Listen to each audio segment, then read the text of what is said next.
Yeah, it's the 501, baby. You know how we get down on the Whoopin' podcast. Shout out OD, shout out G Holmes, it's the bad Big Sexy. Woo, yeah, woo, yeah, woo, yeah, woo, yeah, podcast, podcast, podcast, woo, pig, woo, pig, woo, 501, baby, pig, podcast, football, basketball, whatever you need, podcast, woo, pig, shout out the fans, man, woo, pig, keep the support alive, let's get it, podcast, you know we gon' keep it real every time, every single time, podcast, woo, pig, woo, pig, woo.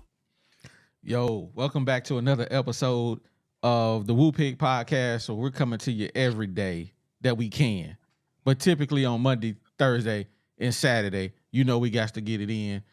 I am Oliver, your host. OD, did you miss me? And you know who I got in the building. Hey, man, you got your boy G Holmes in the building, a.k.a. Big Sexy. Man, I know they miss me because they hollering for me out here, bro. Oh, my God. Man, we got the bad little brother in the That building. boy, they go that bad little sucker right there. Hey, the hair ain't cut, but I'ma talk my stuff. You feel me? It's the boy Woo Pig DZ, the bad little brother of the podcast, man. We here, we ready to give y'all the news on these hogs, man, and some good opinions. Man, we jumping right into it, man, because I got some smoke for y'all today. I got some smoke for everybody in the comments, all the Woo Pig family that said I was crazy for saying the Hogs was going to win 5 in a row, for me saying that they the best 2-5 team in the country. I got smoke. I got receipts. I came to give them to you today. But before we get into all that, man, we got a matchup this weekend with the Mississippi State Bulldogs. Hey, man, hold on just a second. Hold on. Hey, man, the volume seem a little bit low. It can't go no higher, bro. It's higher. It ain't as. You got to turn the headphones up on your end. Bro, I mean, I don't never have them this loud. I was just checking to make sure. You know, I want everybody to get what they supposed to get. All right, if y'all can't hear us, let us know in the comments, man. So let us know in the comments if we sound all right. If the mic sound right, let us know. Oh, I already got Paper Player feeling himself. Hey, Paper Player, don't let him get you with that 2-5 talk, man. The best 2-5. Don't let him get you. Hey, we the best 2-5 team in the country, man. I'm telling you, I got receipts today, man. Hey, come on. Hey, this dude right here, man. He already. Hey, shout out to the Woo Pig Honcho for supporting the channel, man. Bring the smoke. Man, I got smoke for these boys today. They ain't ready. They not ready for the smoke. Shout out to you, man. We appreciate you supporting the channel, man. Man, well, let's get right off into it, man. Mississippi State Bulldogs on the schedule. How we feel about this matchup, man? Is this a must win?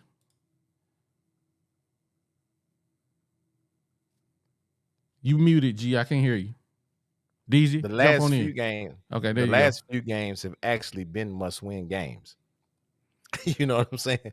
So at this point, yeah, everything is a must-win, man. We're on a 5-game skid. What you mean is this a must-win game? What kind of question is that? I think that was an irrelevant question from the moderator. That's what I think. It was irrelevant. Okay.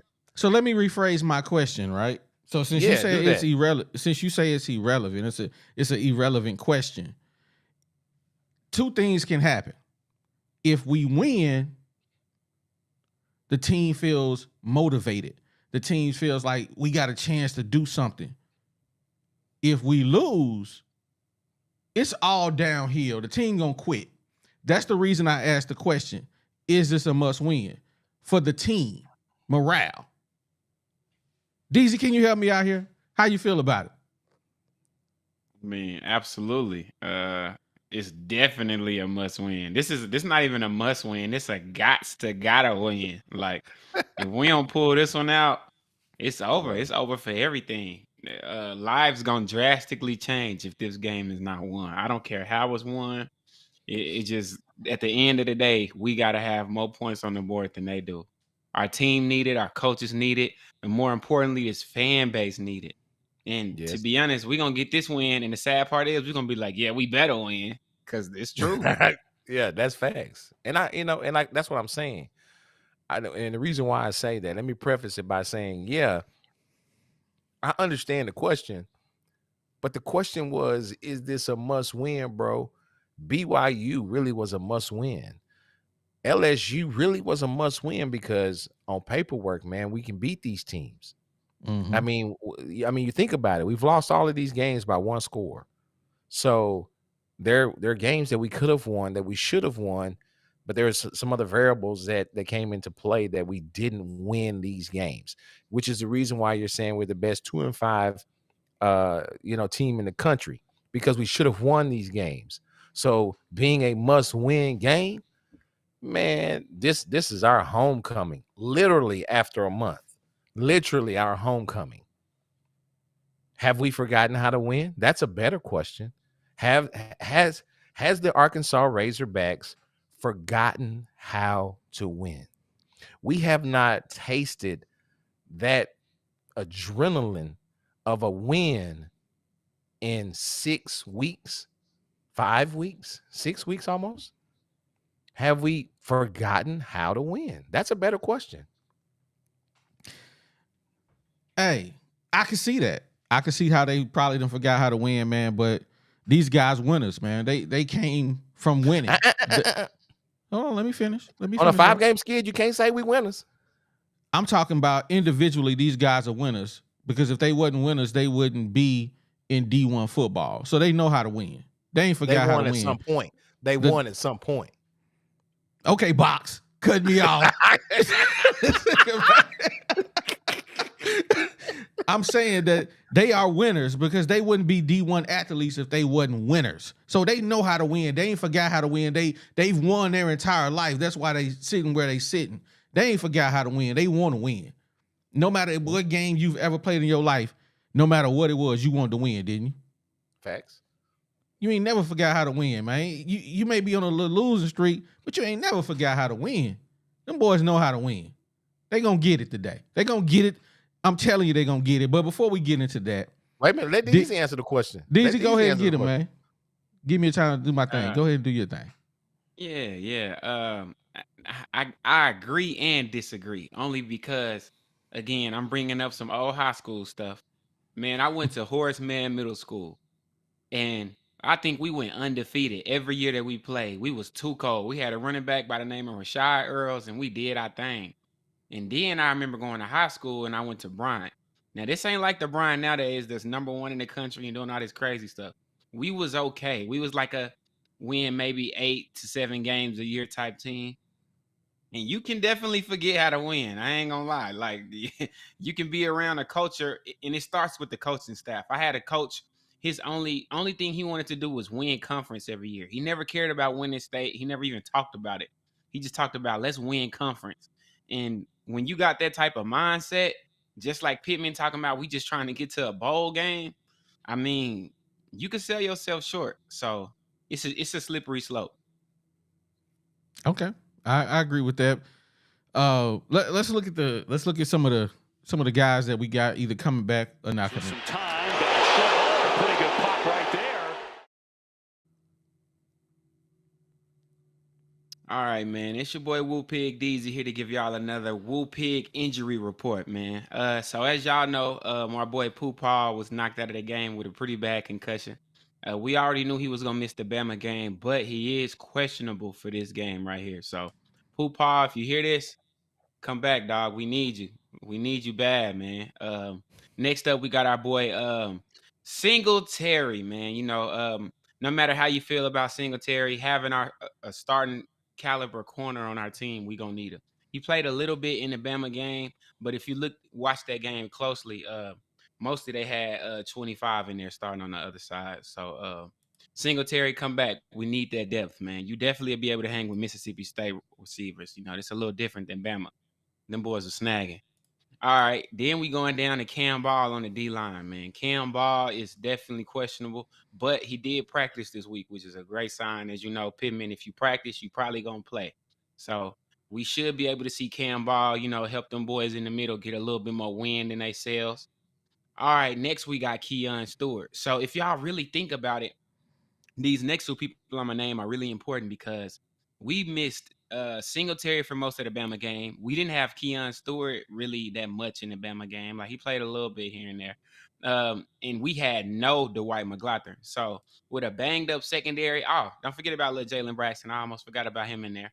But we were out basically everybody in our DB was banged up last week, and we still held Bama to 24 points, and all that was in the first half. So, shout out to our secondary, man. They get a lot of slack because they give up big plays, but on a play-by-play basis, for all the injuries we got, they do their thing. So, as I was saying, the White McLaughlin wasn't even playing last week in the Bama game, but our boy will be here this week, according to everybody else. They say it's unknown, but he been practicing. He practiced a little bit last week. I was really surprised to see him not play in that game, but I'm pretty sure he'll definitely be back this game, according to Coach Pittman. Jalen Braxton is also another guy who's been kind of banged up. Really young defensive back. I think he's just a freshman, if I'm not mistaken. But Coach Pittman said that he's practicing a little bit. He wearing a green jersey, so we'll be able to, really be able to just be on the lookout for Braxton this week. If Braxton plays, I think that'll be a big difference maker. I love when a young guy comes in and gets reps the year before he really break out. It's not his breakout season, but he got to stay healthy in order to make the correct steps forward. All right, and now for the biggest news on the injury report, Rocket Sanders. All right, when I watched the Alabama game last week, it really baffled me to not see Rocket out there. I was like, wait, what's going on? We didn't hear anything about this the week before in practice at all. But apparently, Coach Pittman found out, not too far before the game that Rocket ended up tweaking his knee again, the same one that he just was out, 2-3 games for. And I'm gonna keep it real, y'all. It's not sounding good. They saying our boy Rocket might be done for the season. It's really scary. A couple inside sources saying, that same knee, he got to go ahead and get that healthy so he can try to, make it in the league next year. As we know, running backs don't really last that long. So it's kind of scary right now for our boy Rocket. We might have seen Rocket's last down. According to all the other channels, everybody that's on to the Razorbacks is saying Rocket might be done for the season. We're going to talk about that, but I'm going to wait till the guys get back in here. And then we got our boy tight end Luke Haas out for the season, man. A really big blow, but I will say the bright side is Ty Washington has been getting some meaningful reps. Gums been getting some meaningful reps, and they really been showing their talent. So that's our Woo Pig injury report this week, man. Man, shout out to DZ for doing that for us, man. We really appreciate that. Yeah, shout out to Bad Little Brother. Absolutely, man. Man, I don't know how I feel about Rocket not showing up, man. Me either. I mean, he ain't did nothing. He ain't did nothing anyway. But tip it toe. Man, I mean, it's just y'all gotta understand though. Rocket was also a team captain. I mean, just think about our captains this year. Our captains have been lackluster. Bo Limmer, lackluster. Brady Latham, lackluster. KJ, up and down. And then Rocket, a guy who's supposed to be leading not only the running back room, but that entire offense that just hasn't lived up to the hype this year. For you to quit on the team. Y'all remember the last running back? What was his name? The boy from Last Chance U. I keep forgetting his name. I wish I could remember. I want to say he wore a 5'2". I could see his face, but I can't remember his name. Somebody in the comments help me remember.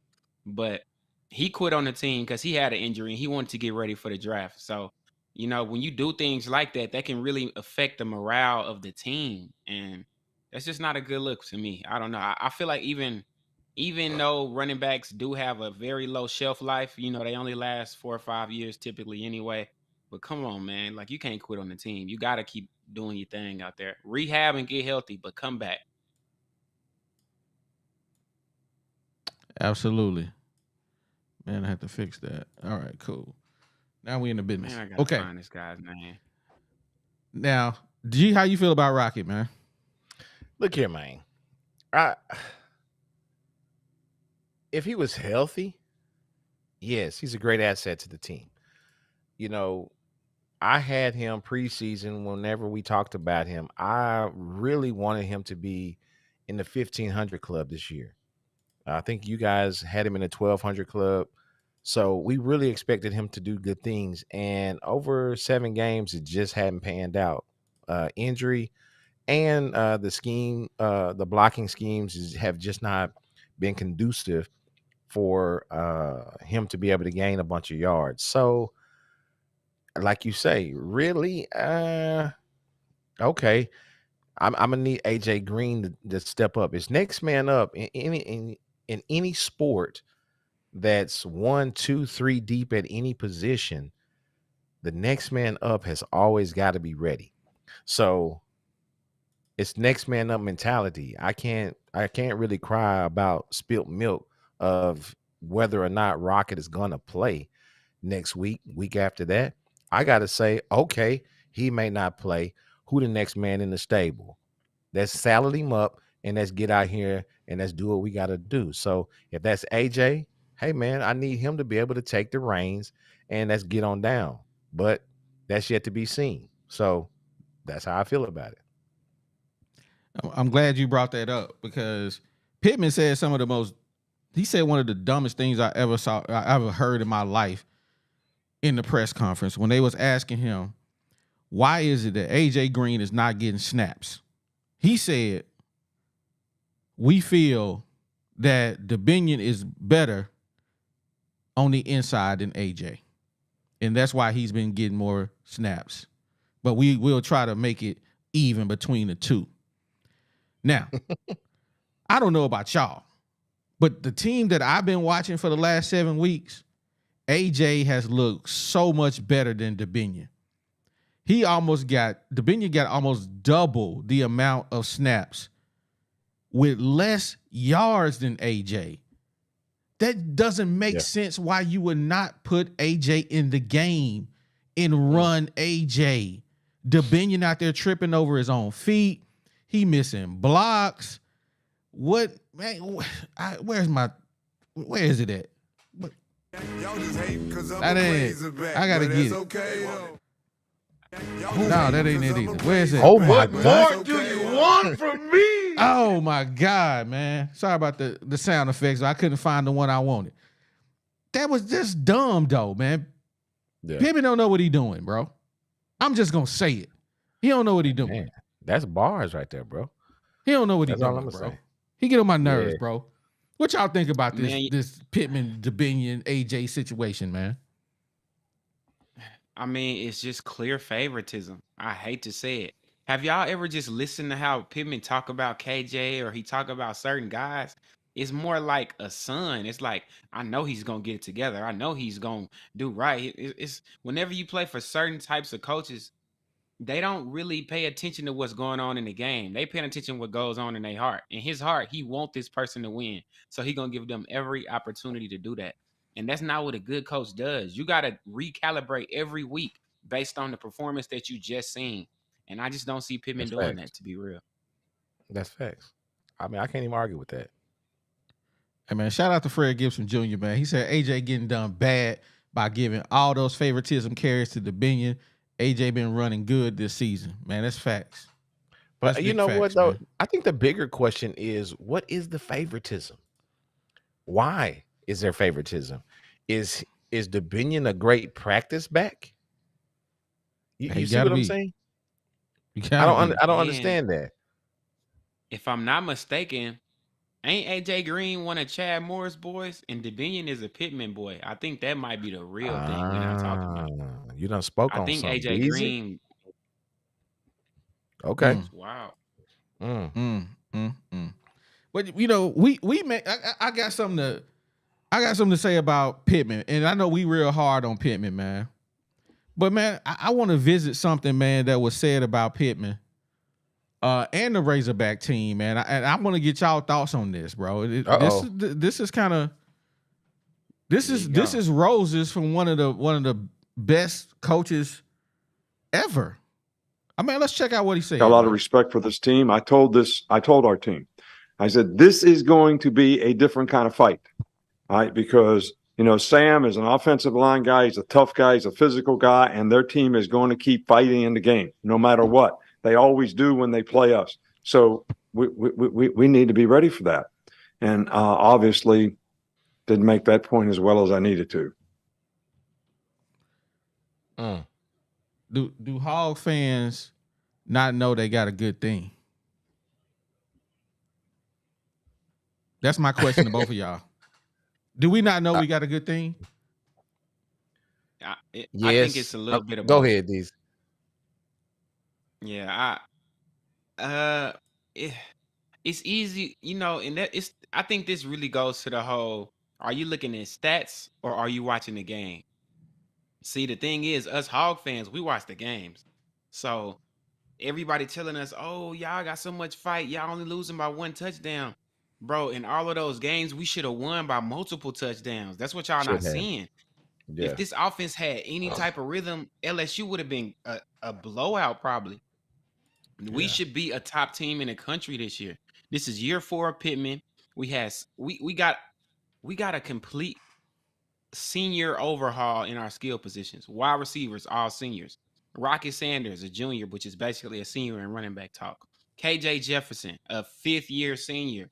Like, that's why we so mad at this 2-5. Like, yes, we do put a good fight against Bama every year. Yay. But we don't win. We want to see some wins. Yep. That's facts. And I'll use one of OD's analogies. OD always like to relate it to women. It's just like having a woman that's, man, she cooks, she cleans, she's a great woman all around. She does all the things that she's supposed to do. But she got duck feet and her hands is rough like 40 grit sandpaper, like she been laying bricks all day. Do you know what you got? Yeah, you got a good woman, but she can't wear flip-flops and give you a back rub. You know what I'm saying? She can't do it. Yeah. And that's the same way I feel about my beloved Razorbacks. Man, they look good on paper. They're supposed to be competing in these games. They're supposed to be. But what's happening? Bro, when it comes down to it, if you go back and watch the games, we have the ball in a pivotal point of the game. 4th quarter, 6 minutes to go in Ole Miss. 4th, and we're only down 1 score. What do? Turn the ball over. Boom, there's the ball game. Against Alabama, we're down 1 score with the ball. 8 minutes, 7 minutes to go. What do? 3 and out. Come on, man. LSU, same exact thing. We have an opportunity to put it together when it counts. That's how quarterbacks make their name. That's how Tom Brady got to be that guy, because guess what? He could be down a score and you mess around and leave 1:30 on the clock. And what is everybody in the stadium saying? Boy, they left too much time on the clock. They left too much time on the clock. That's true. We had 8 minutes. If you had those great quarterbacks and those great teams, and you're down those 1 scores, and they give your team 4 minutes, 6 minutes, 8 minutes in the 4th quarter, you like, we finna go up, man. It's on the defense. It's never on the offense. We're gonna make the defense stop them, because defense is what wins games. I've always said that. But our offense can't score enough points to do that. So that's how I feel about it. Rough hands and raggedy feet.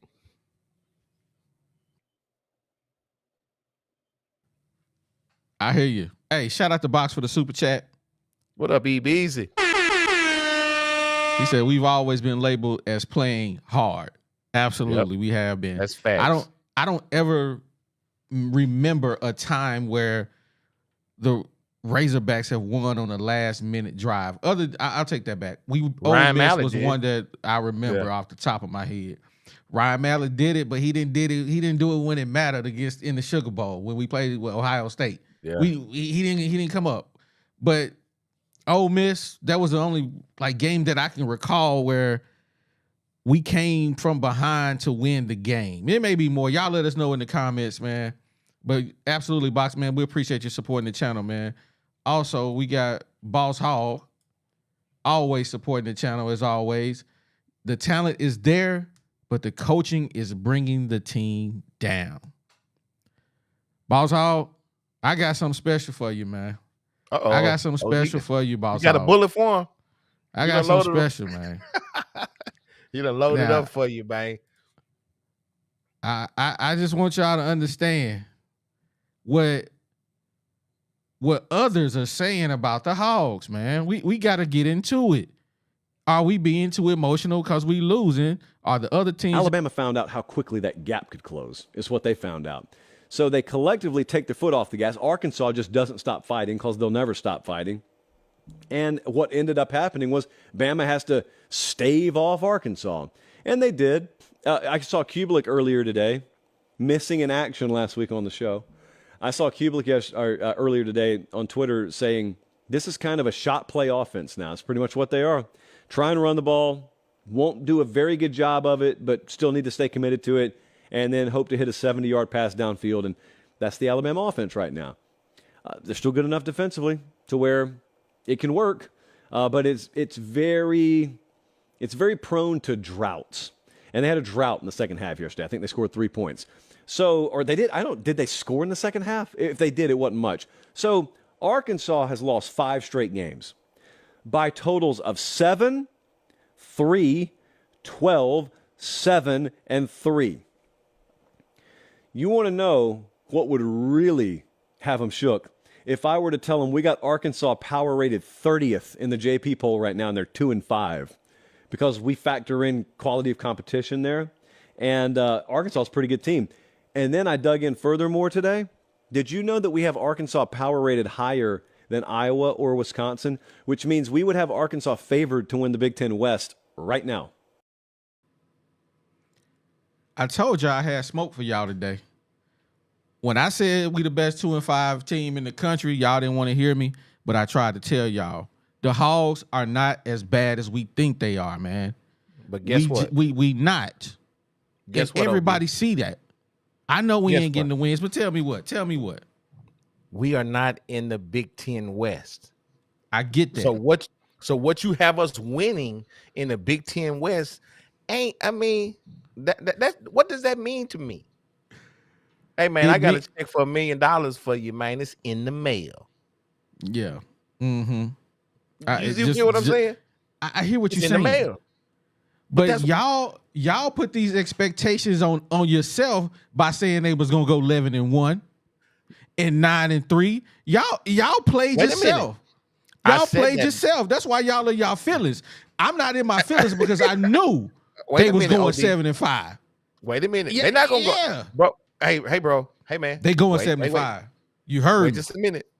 Wait just a minute.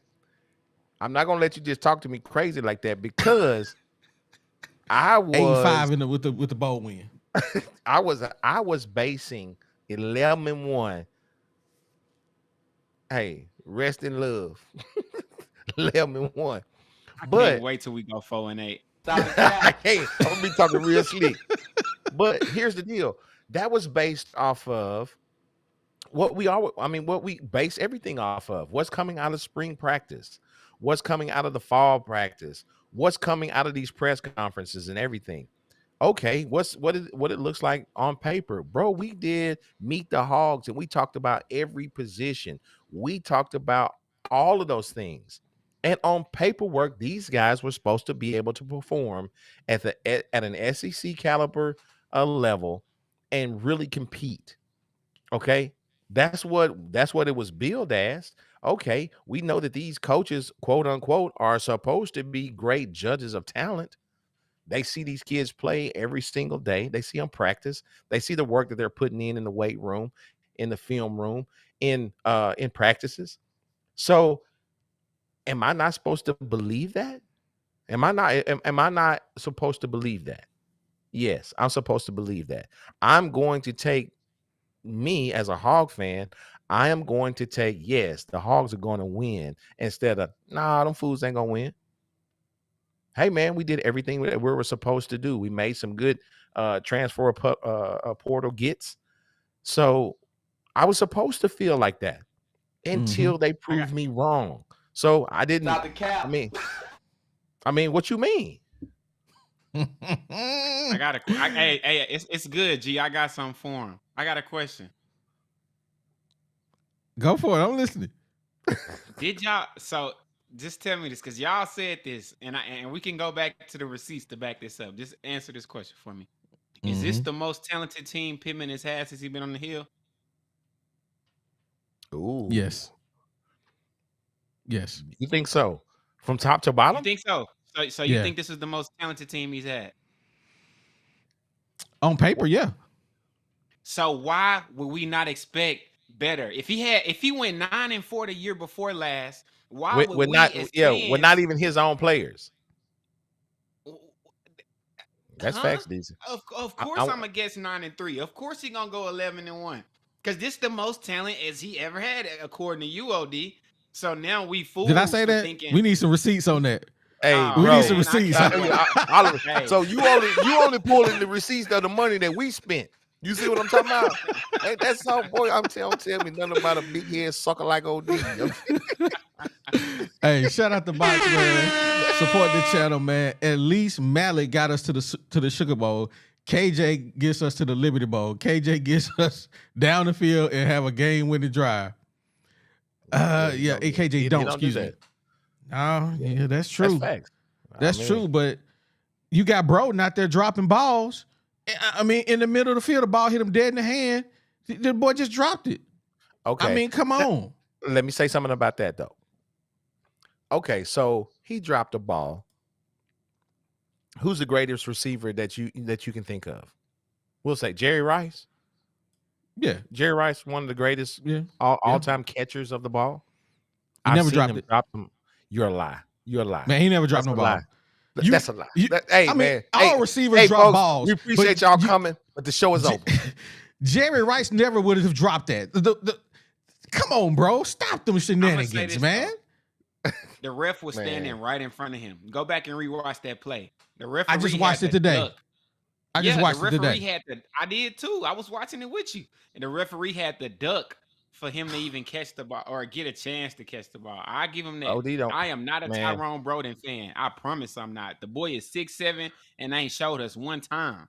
But I promise that one play, I say. Bro. And then I don't even want to give him that credit to KJ because boy, KJ missed like 30 slants that game. That's what I'm talking about. You know what I'm saying? He almost got Tesla head took off. He did. He did. But hold up. He hit a guy in the hands and he dropped it. Horrible receiver. Come on, man. I want to reply to something DZ said about Broden being 6'7" and they ain't showed it. They ain't put Broden in a position to show he's 6'7". You down on the goal line. Just toss it up. Just throw it up. Jimmy Graham, just throw the ball up. Let's see what he can do. We don't know if the guy can jump. We don't know because they some idiots, bro. I got 6'7" guy here on a 5'11" guy, and I just want to throw it to him. I don't know about you, but I got a homeboy name. We gonna call him by the name we've given him, the bandwagon. He's 6'5", 6'6". I don't care if he got somebody down on the block that's way shorter than him. But it's barbecue chicken. I'm gonna throw it down there. I'm throwing it down there. I don't care how I throw it to him. He gonna get it over the dude that's 6 feet tall, and he ain't got a chance. He ain't got a chance. Coaching, they dumb. They dumb. But OD, remember in the LSU game, we're down on the goal line, and he's in the game. He has his man pinned down on his back in the back corner of the end zone on the right side, and KJ overthrew him. How do you overthrow a dude that's 6'7" with a guy pinned down? How do you overthrow him? You throw it 8 feet in there. That's exactly what I thought you was gonna say. We ain't put him in the position. He had the man pinned down. He had him. Hey man, we gonna open this thing up to the hall. That's what I thought. I'm watching the I'm same telling game, you now. You don't want to do that because they ready. Hey. If I know anything about the Hog Pen, they is ready to come in here Bro. and wreck shop tonight. Yeah, I'm watching Hey, the same man. game, bro. Y'all Man, tripping, man. Hey, he- shout out to Boss hey. Hog, man. Hey, he said I'm backtracking. One thing I don't do is backtrack. I'm gonna stand on this. I'm telling you, we going 5-0. I'm gonna look you dead in the face here, Boss Hog. Boss Hog, we going 5-0 over these next games, bro. I'm telling you. Trust me when I say we going 7-5. We going to a bowl and we gonna win that. We gonna be 8-5, and y'all suckers gonna be eating crow. Talking about I never doubted the Hogs. I never doubted KJ. Box. I will never say never that. doubted. But whatever. I'm just messing with Box right now because when he do his thing, I told you I was gonna make a phone call. I made that phone call. I'm telling you, KJ finna bust these boys up for the rest of the season, man. Hey, I'm who telling you call, OD? Who you Hey, call, man. OD? I sent a message through somebody else, man. That he sent him a message on Madden. It's going down, something to man. make him pay for this. Hey, G, we got to do something to make OD pay for this because I'm willing to bet anything that we not winning out. I will put whatever y'all want to put on it. Just let me know. Hey, man. I don't know what else. I done already We cut gotta the have dreads. something. What else I gotta do? But there's nothing that we could do to OD to make him just, I mean, there's nothing. I ain't gonna make him wear another team T-shirt like I had to do. Yeah, y'all Hog fans, you can't make me do that. I can't ain't make got you no do hair, that. so you can't make me. You Cut want me to his grow it hair. out? It may take a long time. You gonna have That to may grow never a happen. mustache. Oh no. His wife Oh, ain't gonna let him no. do that. I ain't trying to go out here looking like a man. I grow a mustache. It ain't no thing. Ain't no thing but a chicken wing. Oh, hey, are we gonna mark the tape on this? Mark the tape. Oh Mark man, the y'all tape. boys. If wild, we don't go man. 7-5, OD's got to grow out his shaggedy mustache. Well, That's what we're terrible. gonna do. That's terrible. OD, do you be drinking before you get home? We will win 2 out of the next 4 games. Put Chriswell in, and I might change my mind. Box, I'm telling you, bro. We going 5-0, man. And you heard it here first. I've been saying all year, 7-5, and we finna win 5 games in a row and call it 6 when we get to the bowl. And I'm telling you, y'all gonna be back in here hyping up them Hogs, talking about you never gave up. Yes, you did. I'm the only one who ain't gave up. I'm telling you, 7-5. Here we come, bro. I haven't given up. I'm still a Hog fan. I'm gonna smack my lips like them girls be doing. Bro, I'm still a Hog fan. I'm still a Hog fan. I was a Hog fan when we had Chad Morris and when we had John L. Smith, and I was still going to football games. I was still cheering for my Hogs. I was still repping my Hogs. So if this is a dumpster fire, guess what, man? I'm gonna take my lumps from everybody else that I see in the SEC, and guess what? At the end of the day, I'm gonna bleed red. So what we talking about? I hear you, man. Man, we said what we said, man. It's time to open this thing up, man, to the Hog Pen, man. Y'all come up and kick it with us. I think I got my software fixed, but I said that last time. The link is in the comments. It's out there. So, man, anybody want to come up and kick it with us, man, you're welcome. I seen Tonka Todd out there. I seen Box out there. They always come in and contribute. In the building. But anybody who want to come up and kick it with us, they more than welcome. E-Box. I need to talk to my boy E-Box tonight. Please. Oh, y'all. That's a new one. That's a new right there. We got a new contributor, man. Let me bring this up so I can. Hey, shout out to Zero. Most talented, sure. But that 2021 squad was hungry. These kids aren't that. Pitt is the GOAT offensive line coach, but after 4 years with his kids, it's our worst position group. That's all needs to be said. Hey, man. That's facts right there. That's facts, that was man. Bars. I ain't got nothing to say, man. Hey, man, appreciate you supporting the channel, man. I hadn't seen your name in there, man. Make sure you subscribe and hit the like button, man. We only got 49 likes, man. We've had up to 90 people in this room, and ain't nobody hitting the like button. I'm gonna start getting y'all IP addresses. if you ain't liking my comment, our show, man, we gonna send y'all something. Come on, man, help your boys out, man. Y'all like to kick it with food with us if you cool with us, man. Ain't nobody want to kick it with us tonight. It's gonna be a short show. Hey man, Nah, hey. they gonna get us. They gonna get us right.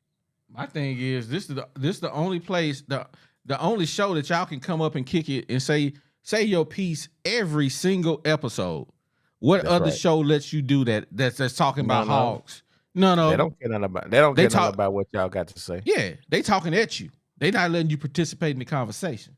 We let you participate. We want to hear from you. It's family over here. It's the barbershop. Principalities. It's the principalities of what's There it happening. is. There it is. Mama, there goes that man. What are you talking about? Don't tell him who is it. You He already bees. know. Oh, Yeah. that's my dog. Yeah. That's my dog. Get them right, OD. Box. Come on, man. Hey, Get hold 'em on. right. Hey, tell OD. tell Zero, put the link back so Zero want to call in too. Oh, yeah, we got Alright. them boys You in just here click on that tonight. link. All right. OD. Okay. I'm ready for the OD. smoke, man. I'm ready for the smoke. Hey, the link is in the comments, man. Just click on the link and it'll get you in. OD, you one of the most wishy-washy person I ever seen in my life. I don't know if you wake up on the wrong side of bed.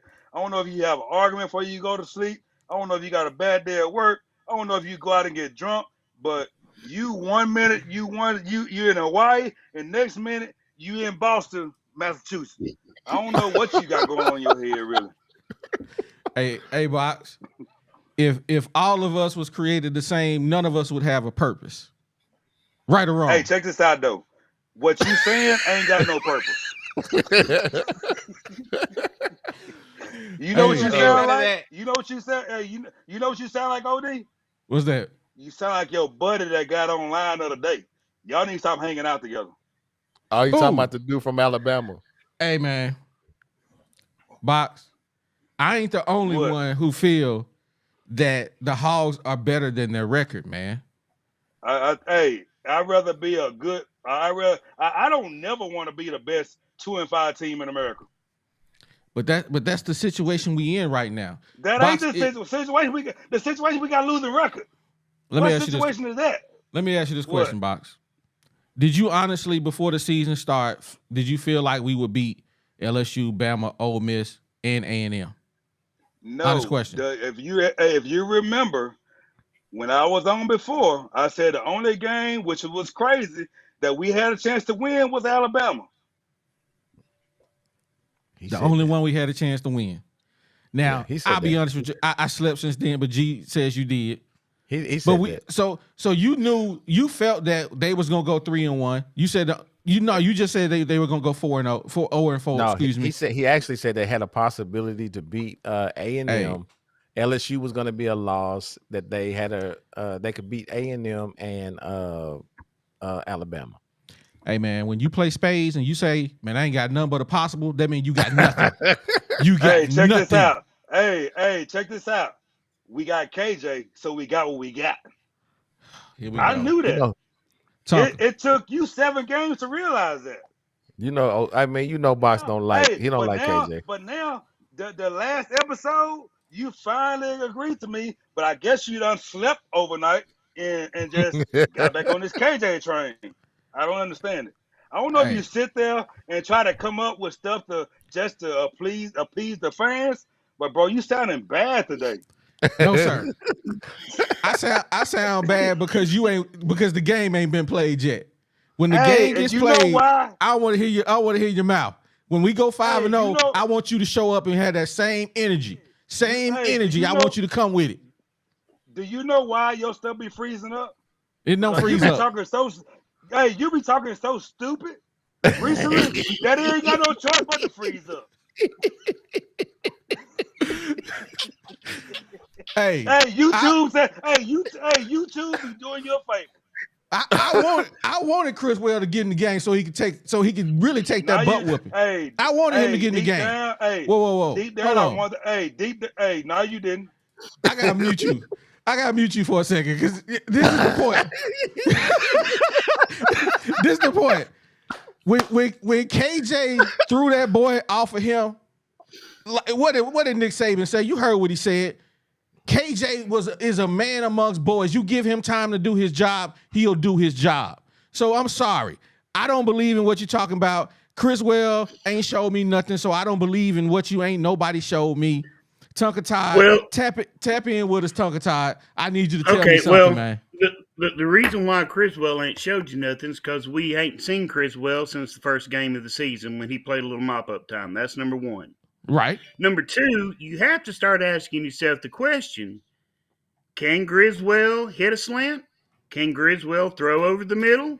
Can Griswell give us something better in the passing game than what KJ's given us? And I think the answer to that question is yes.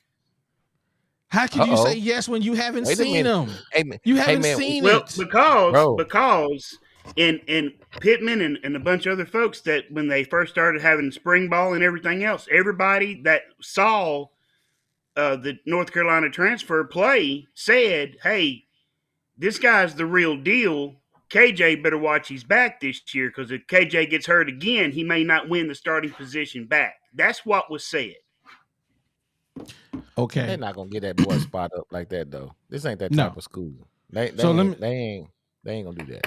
So I'm gonna ask this question. I'm gonna ask this question to everybody. If you knew for a 100% fact that you had a better quarterback riding the bench, why would you not put him in the game?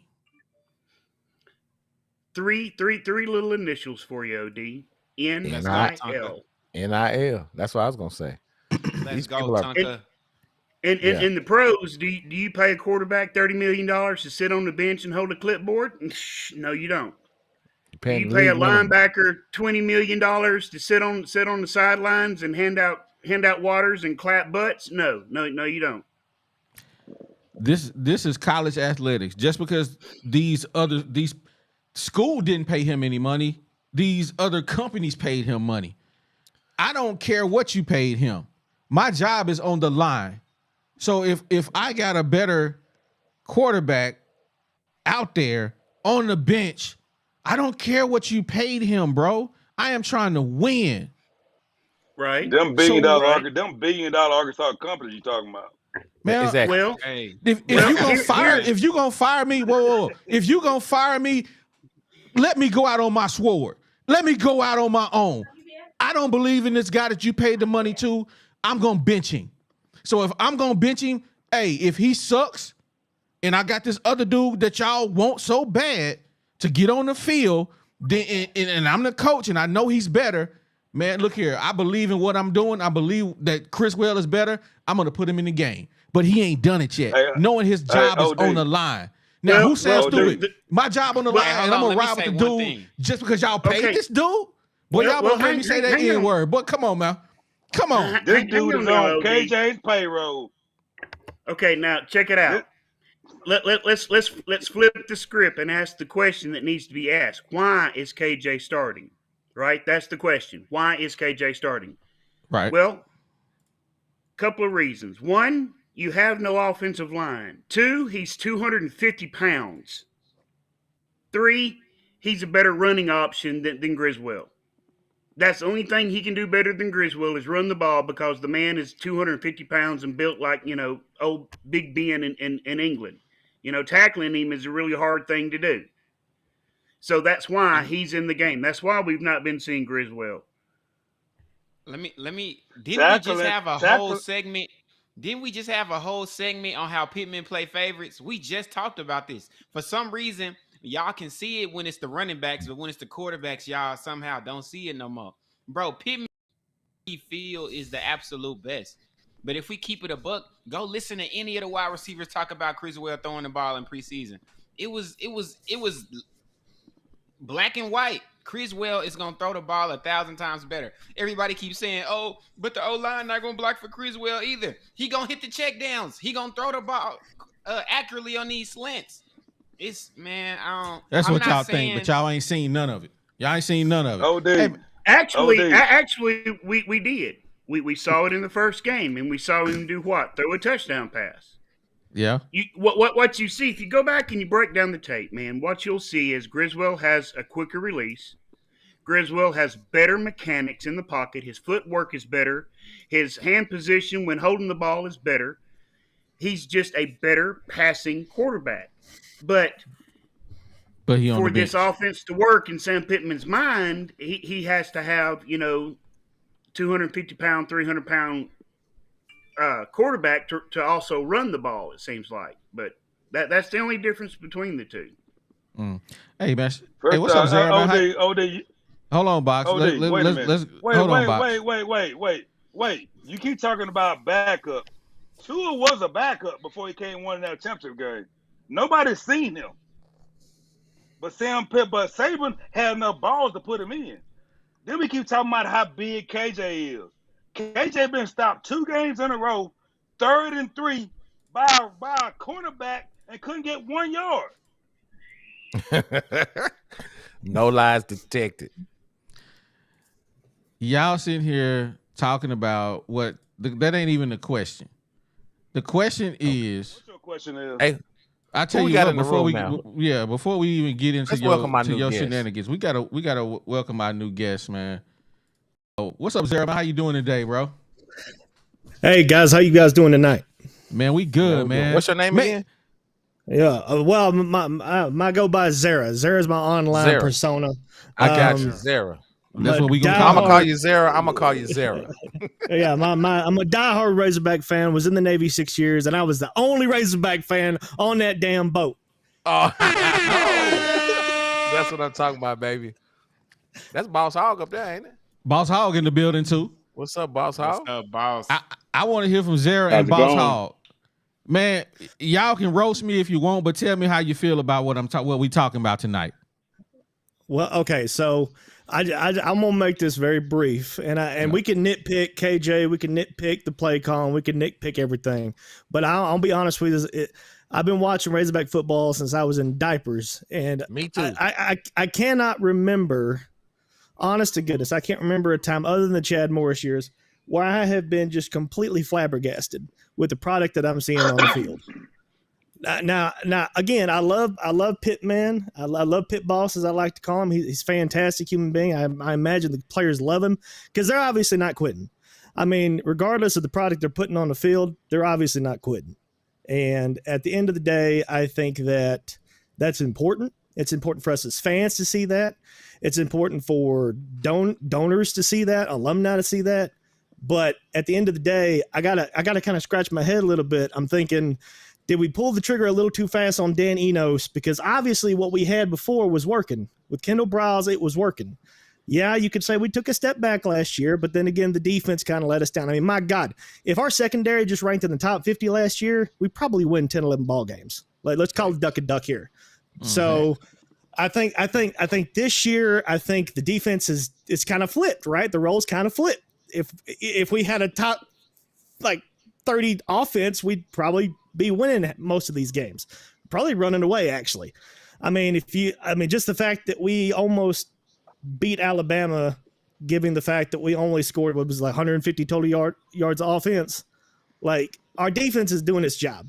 For some reason, the product on the field offensively is not doing it. So I'm wondering, did we pull the trigger on Dan Enos a little too quick? Should we have picked up the phone and maybe called somebody else that has a system closer to what Kendall was running, or just tell Dan Enos, look, I want us to eventually get to the pro style offense, but let's pump the brakes a little bit. Here's the playbook that Kendall was running.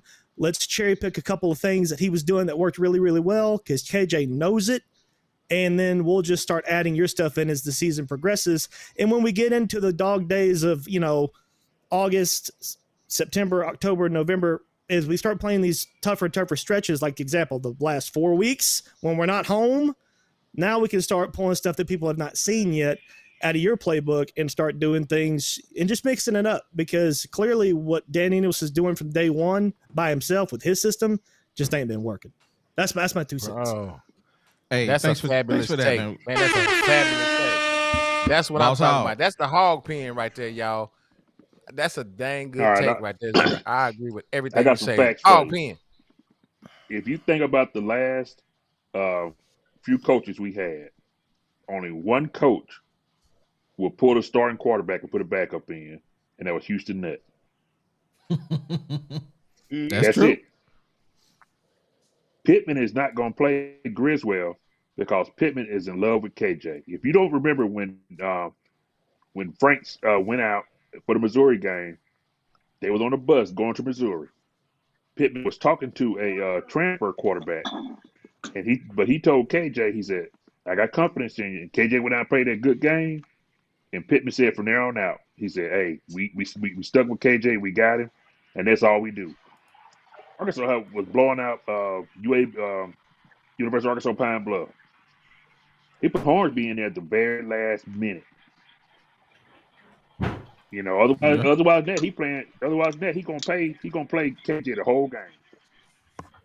So you think he would play KJ the whole game? Let me ask you this, Boss Hog. Do you think that Pittman would ride that bus off the edge of a cliff? Yeah. Wow. He would do it. The only way he won't play KJ is if KJ is hurt. If KJ is physically hurt, then he's forced to play somebody else. But as long as KJ is saying, "Hey, I can do it," KJ gonna play. Wow. Man, Now, y'all want to know what KJ is? Y'all want to know what KJ really is? KJ is that drunk uncle that missed your birthday, he missed Christmas, but on some random day he come through with your favorite toy, and you like, "Oh, you the best, you the best ever." But he missed everything else. Like, man, if y'all don't stop falling for these drunk tricks, man, oh my gosh. I think going back to the question about would Pittman drive this bus off a cliff? I think it's a resounding yes. I think we can all see that. But I want to challenge what you said earlier about the hey, sweetie, I want to challenge you on what you said about the fact that KJ would have to be hurt because he was hurt last year, and we still played him. Matter of fact, we lost to Liberty because he played hurt.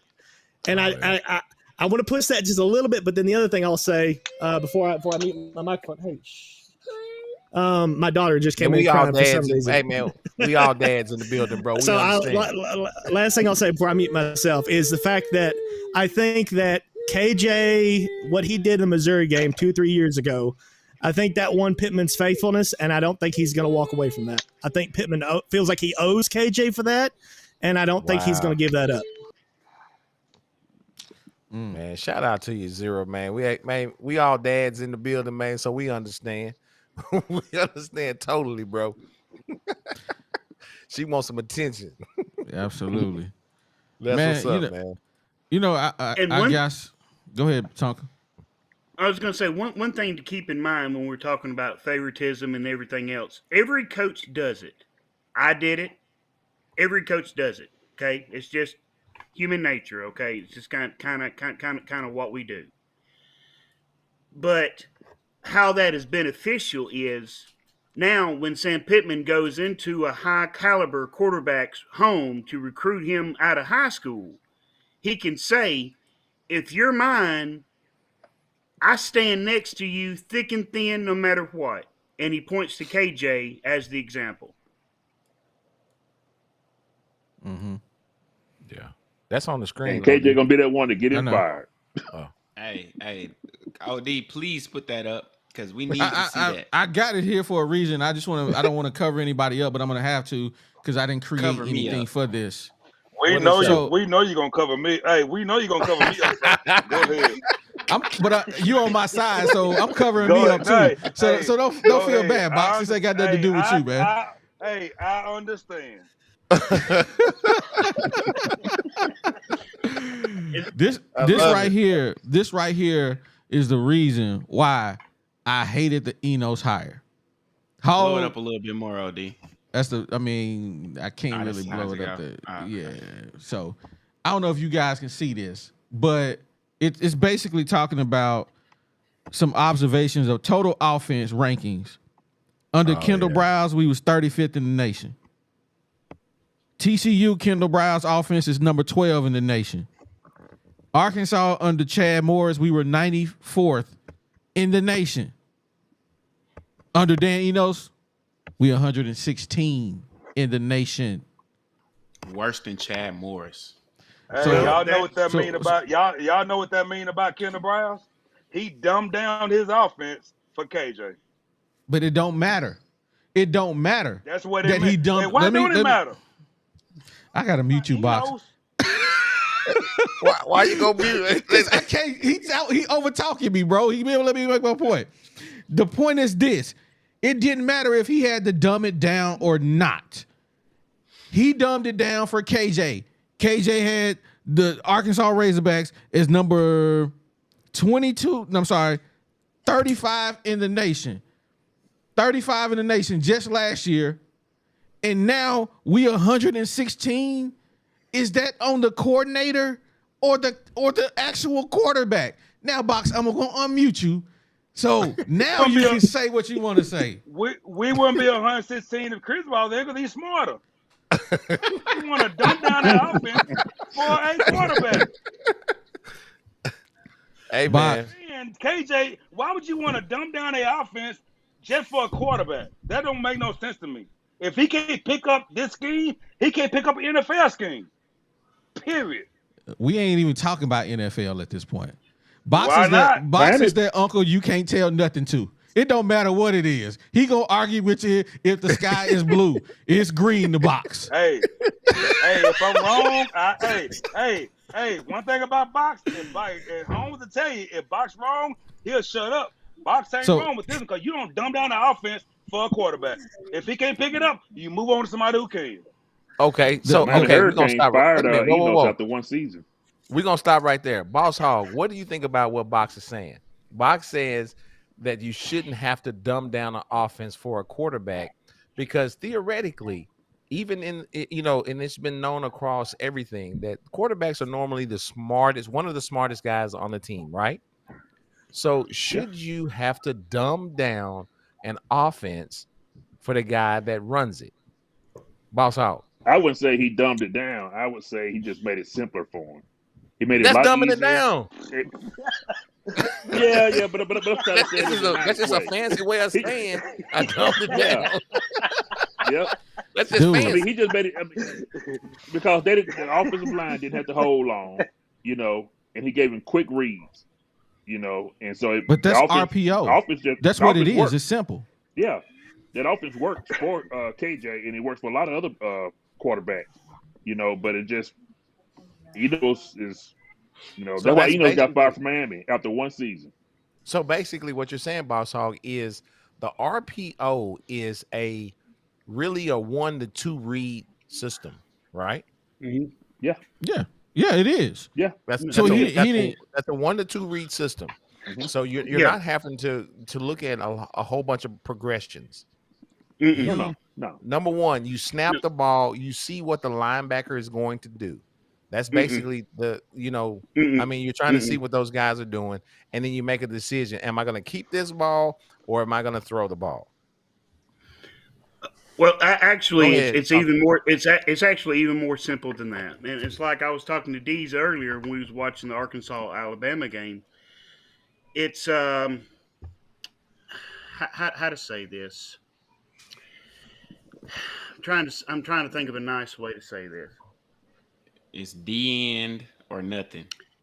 He is the option style offense is what keeps defenses disciplined and at home.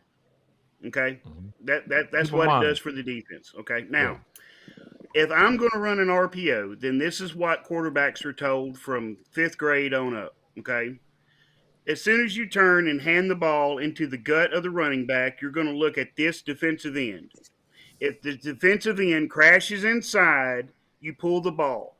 If the defensive end shoots straight, you let the running back keep the ball. That's it. That's what you're reading.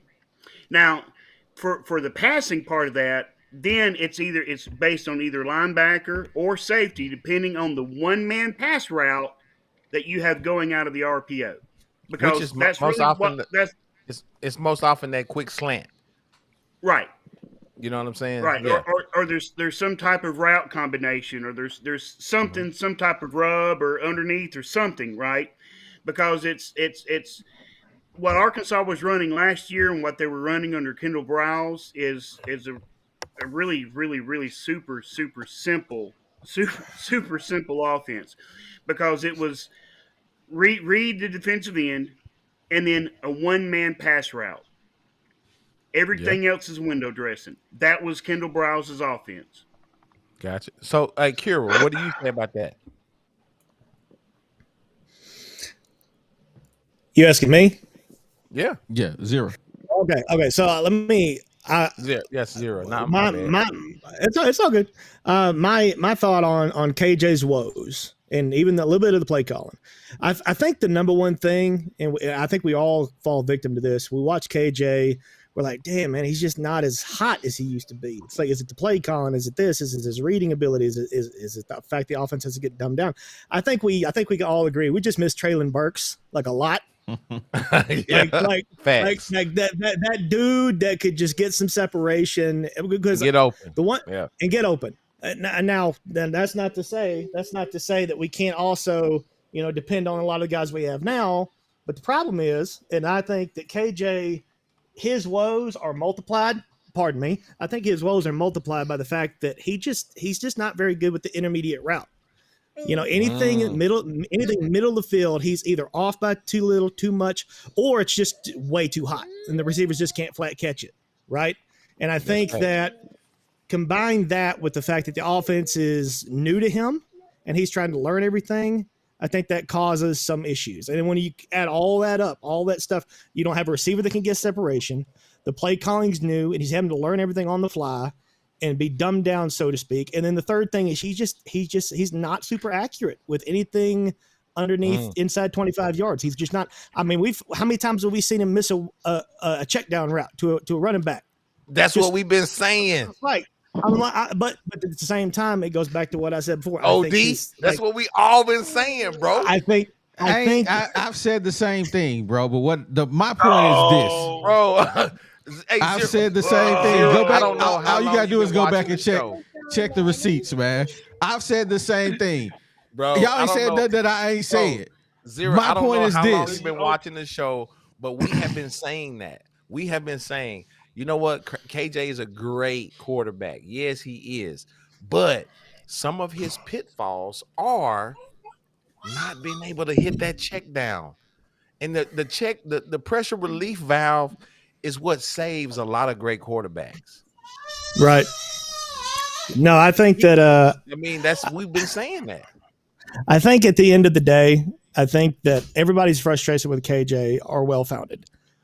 But I think pointing your finger at one individual thing is not necessarily the answer. I think it's a compound issue. I think you've got issues with the new play caller, new players around him. Offensive line obviously has not meshed well this season. If that even is a problem, it might just be they just may not be that good. And let's be honest, his go-to guy on that's back there with him in the backfield in Rocket is just not 100%. So it's like he's got a new system, players are hurt, he's got a new offensive line, he can't really hit the intermediate route, and the check down route is 50-50 toss-up. If he can even get it there, and if he does, can the new wide receivers, can they mesh well and get blocking downfield? I mean, it's an issue, and we don't. Well, would the ball be in the right position? I said it's everything at the same time.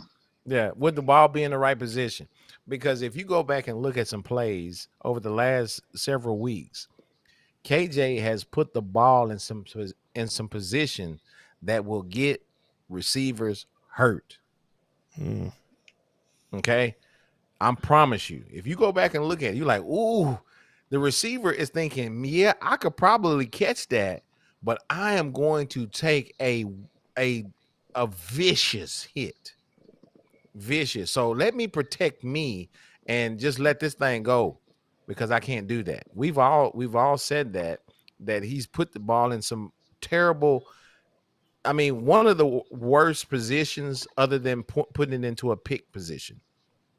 And well, that's just what it has been. Well, I'm going to take this time on this podcast to put my official endorsement behind Box and the fact that KJ. Box, you got your a cheerleader. if you have to dumb down an RPO offense, which is already kind of dumb to begin with, please, okay? no! No! Do not But agree now- with him, man. Do not agree with him.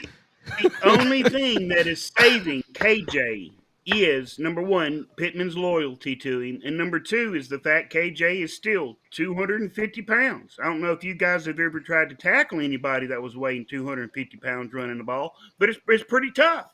It's pretty hard to do It ain't- because they're so daggone It ain't big. tough on 3. Hey, Tucker, it ain't tough on 3rd and 3. I know, right? But the reason why I'm giving my endorsement to Box is because, and it goes back to what me and Deez was talking about earlier today. How many times have we watched him misread whether to give the ball or to keep the ball in the RPO? And that's just reading one defensive end. How many times has he kept the ball when he should have let the running back take it? How many times did he let the running back take it that he should have kept it and gone out the back end? How many times has KJ misread receivers? How many times has KJ misread? Is that IQ though? Is that football Yes, IQ? 100%. Yes, Yeah, that's okay. football Yeah. IQ. So now because that look we've here. established Look that here. that's football IQ. Okay. Yeah. Now look here. Chad Moore said It's that like when he this. recruited him. Hold on, what you say, Boss Hog? Chad Moore said that when he recruited him. He said KJ needs some work on his mechanics and his IQ, but he said he's going to be a good player. Wow. Good tight Because end. look here. Look here, guys. Box shooting shots, man. You ain't get that sound effects on the bullets. Help me! Help me! Boy, Hey, y'all Matt boys, Jones y'all boys played- gonna Matt- eat crow. Hey, Matt Jones played quarterback his whole Arkansas career. But what position Never. he played in the NFL? Yeah, tight end. Wide receiver. receiver. Yeah. Yeah, he played Wide for the- receiver. You don't mock, because I guarantee you everybody in this room right now would take Matt Jones in a heartbeat. I would take him right now. Oh yeah. In a heartbeat. I would take Brandon Allen. I don't know about Matt. I take Brandon. With this team, Yeah. give me Brandon Allen. Hey, I'm gonna say this, man. Y'all can dump on KJ all y'all want, but it ain't KJ's fault that this team sucks. It's not. No. Who is it? Who is You see the game? You see anybody out there blocking? You Who the see, offense run through? it? bro? Hey, did you see What? against Okay, Alabama? okay. All right, Against all right. Alabama. Wait a minute. I'm about to against mute Alabama. everybody. Wait a minute. Against Alabama, OD. Nah, Did you not nah. see the offensive line giving him time to throw the ball? That's against Bro. Alabama. Bro. Did you not see the time he had? I mean, That ain't this is the the thing point. about it. Just think about it. I- You ain't gonna KJ hold was a throwing at block people's knees. for 60 minutes. You ain't gonna hold a block for 60 minutes in no game. You're gonna give up something. But they gave KJ time during the Alabama game to do what he needed to do. And then when he hit an open receiver, what they do? Drop the ball. But that ain't the point. The point is this: one of the best quarterbacks in college get to the NFL and he has no offensive line. And guess what? He gets sacked every freaking time he drops back. Justin Fields is his name. He ain't got time to throw the ball because the He's D smart. end is in his. Is he not smart? You saw him in college. You saw what he did. He's Stop smarter. the shenanigans. He's He ain't smarter too than smart KJ. because he keep getting He's busted smarter up. than KJ. Oh my God! All He's I know smarter is than KJ. I He got watch to- him. I watch him every Sunday, and he always on his tail every single Sunday because the He's offensive smarter line than doesn't KJ. block. You can't even. He You might be reaching now, OD. You reaching Bro. bad. I'm gonna keep When you- reaching, but I ain't gonna let you keep over talking me. So that's what we gonna do right now. So this is the point that I'm making. It's not KJ's fault. Everything that's going on with the team.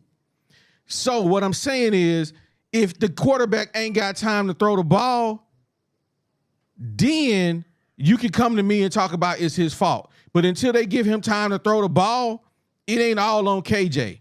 It's just not. And so y'all can put Chris Webb in the game all you want to. It So is all on KJ. OD, so you and I saying will- that I will it's cite this KJ on as an certain example. days in certain time frames?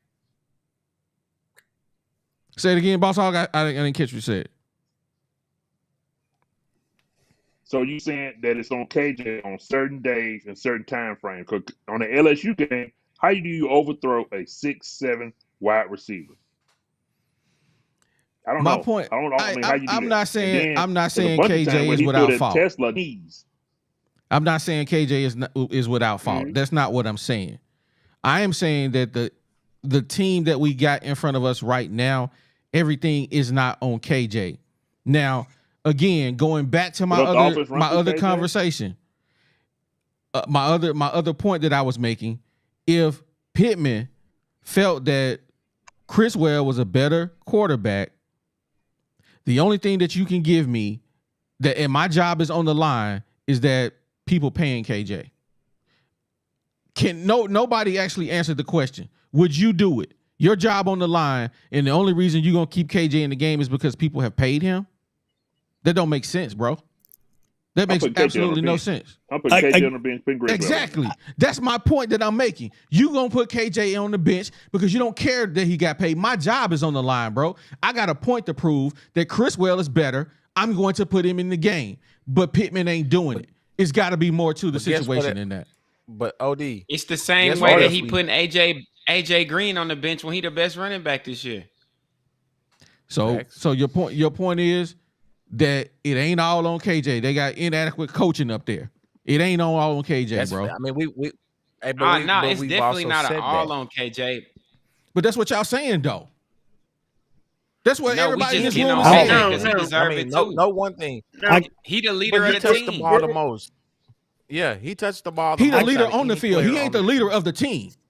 He's not the leader of the team. I kind of want to interject here just for a second. All right, go for it. What up? Like on the point of AJ Green and inefficient coaching, I'm not gonna lie. That one's got me scratching my noggin a little bit. I can understand not putting in Criswell and leaving KJ out there, but not having AJ getting like 30, 40 touches a game, as good as he's been, as consistent as he's been, that one's got me scratching my head. But I can't get over this whole like. I'm not blaming KJ. KJ's got some issues. He obviously has not developed properly.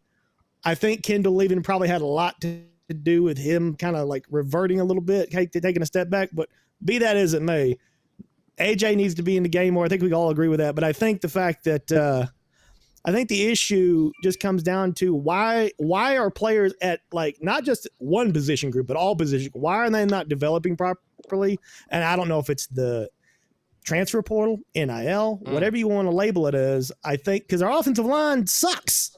With a legendary offensive line coach as our head coach, it sucks. Don't understand that. Our running backs, we had 2 all SEC running backs the last couple of years, and the same guys are at that same position, and they aren't performing. So where and why I think Sam Pittman needs to try and isolate what that problem is, what's caused that, and figure out what the leak is, so to speak, and plug it up, fix it, get us back on the right track. Your offense. Go ahead, Box. Your offensive line is gonna suck if you got a quarterback that can't get you out of a bad play call. Period. That's what audibles is for. Maybe he ain't got that flexibility. Maybe he don't have the flexibility. He don't got the brain to do that. You a 5th-year senior, bro. You got the flexibility to do whatever you want to do. I don't know. $100,000 a year NIL money, they giving you the flexibility to do whatever you want to do. But if you ain't got the mentality and the brain to call an audible or get you out of a bad play when you see it, if you don't see it, you can't call it. KJ don't see it to call it. How many times during the game where you see people changing plays? You don't see KJ. Those are facts. You know what? That's a fact. And excuse me. And I say that because me and DZ were at the Ole Miss game. Okay, there were multiple plays that there was the run option that they love to do. That KJ, they were bringing 2 linebackers down on whatever side that they felt like they were running to. And instead of calling an audible out of that play, they still ran that play. And me and DZ looked at each other. We was like, why he still do that? You remember that, DZ? Why he run that? Now, and we saw that firsthand. Do you believe that, DZ? Definitely agree, 100%. So I can't really argue with Box about that because I've seen it firsthand. I've watched the games that they've played, and I've seen him not make the audible out of the pre-snap read. I'm sorry. That's what it is. No, I think. I mean, I think there's a lot that goes into how many audible. times has KJ? How many times has KJ miscounted how many defenders are in the box? That's high school stuff Plenty. right there, guys. That's high school stuff. I think there's a lot that goes into pre-snap that KJ obviously is lacking, and I think that a lack of really great weapons hurts him probably more than all of us realize. Because again, you have somebody like let's take it back to Ryan Mallett or Tyler Wilson. I had the fortunate benefit of growing up with Tyler. I went to school with him, and I actually asked him one time. I said, "So, like, what made Ryan different from you?" And one thing he always told, like, to Tyler's credit, he admits Ryan was a better quarterback than he was because Ryan was smarter. He said Ryan would get up there and Ryan could literally just go through 15, 20 different scenarios just based on what the safeties were doing, what the linebackers were doing, what the defensive line was doing, what the corners were doing. And he said Ryan would just play it all out in his mind. Tyler admits he was more of a gunslinger. He'd just get in there and said, I'm just going to do whatever I want to do. I'm going to make it work. I'm going to make it happen. And we're going to see we're just going to go wherever where the chips fall. And I'm just like, okay. You're going to throw it on the wall and see what sticks. That's right. Now apply that to KJ, and you're thinking, okay, that may be his mentality, but it don't work, man, because you ain't got the weapons. You ain't got a Traylon Burks that can burn a 4-2 cornerback over the top. You ain't got that no more. You just don't. And for whatever reason, Rocket is not Rocket of old. You got to take what the defense gives you. Well, maybe. No, but I would have to disagree. Arkansas has a great mixture of talent at the skill position as far as wide receivers and tight ends and running backs go, for that matter. They really do. What you're seeing is an offensive coordinator that is egotistical, that is stuck in his ways, that refuses to change and simply refuses to use the personnel and personnel groupings he has at his disposal to actually call successful plays. Arkansas's got the speed. Arkansas's got the size. Arkansas does not have the offensive coordinator, nor the O-line coach. Earlier when y'all were talking about, how could the offensive line get like this? Let me explain this to you. Sam Pittman, when he was an offensive line coach, yes, best in the nation. Sam Pittman is no longer an offensive line coach. He is a head coach. That means he can't just sit in the O-line meetings. He has to kind of sit in on all the meetings. He has to manage coaches on top of players. Okay, so the O-line ain't necessarily on him. Who the O-line falls on is Kennedy. This is Kennedy's third year as our O-line coach, and every year he has dropped the ball in recruiting, tremendously dropped the ball in recruiting, and each year he's been there, the offensive line has gotten worse. Now, you couple all that with the dumb quarterback that can't count how many men are in a box or can't even read a defensive end on an RPO, that's going to lead to disaster. Dang. Tonka Todd on one tonight. Hey, I gotta. You're not gonna put Shaquille O'Neal at the free throw line. Oh my gosh. Hold on. I gotta shout out. This dude, man. I gotta shout out this super chat we got. Hold on 1 second. Where is it? There it is. It's over there. Shout out to John Walden, man. Thank you for supporting the channel. Get me in there. You all did mention Bama. We did. We just using Bama as a backdrop to the points that we making. That's all. But if you want to get on the show, you're more than welcome to jump on. We did have somebody waiting in the green room. Camo, you can dial We back don't wanna in, man. hear- I'll get you. I don't wanna I'll get hear- you on the line. I don't want to hear nothing Uh, from no Bama fan right now. The link is Absolutely nothing. there. It is. There it is. Hey, I hop Man, off That's and you light can let him skin in. lows. Now we got What'd you Hey, say, I bro? hop off and you can. all right, Box. We see you later. I'm like, Mark, get Hey, out. hold on, wait a minute. Get out. Hey, wait a minute. Wait, OG, wait. I'm gonna say one thing. Hey, you don't push Shaquille O'Neal in the game, but in the game when you need a free throw, you're not gonna call plays that KJ can't run. So you saying it's coaching like I've been saying. You saying what I've been saying. It ain't It's coaching. I agree with Bob. If you Man, come on. if you know KJ can't make a play, and can't make a throw, y'all you're special, not gonna man. call that play. Y'all special, bro. He literally just made a point. You're not gonna push Shaquille O'Neal in the game when you need a free throw. Who makes that decision? The coach. Exactly. So you're not gonna call a pass play if KJ can't make it. No, you're gonna call the right pass plays to play down to the personnel you have. What That's pass what you play? gonna do. What pass play is it? Man. What pass play is the right pass play? Hey man, we gonna Is bring it the Cam one- up on is the. it the What's going Boy, on this on the is hill, priceless. man? You can't make. We got a question. make We got a this up. question. We got a question with your personnel, man. Why AJ Green ain't in the game? Well, I mean, to tell you the truth, we like Dominion. I think he's running well. I mean, yeah, maybe the numbers don't show it, but I mean, he's trying hard. I mean, we're just going to see what he can do. That's just what we got to stick with at this point. Now, a lot of people is saying that you playing favoritism, man. Are you being favoritism? Are you showing favoritism over Criswell with keeping KJ in the game? The best way I can put that, I mean, look, guys, we're all on the airplane, right? I mean, there's a little bit. At this point, we're experiencing a little bit of turbulence, right? Now we got a pilot. He's been here for a while. He's got a lot of miles under his belt.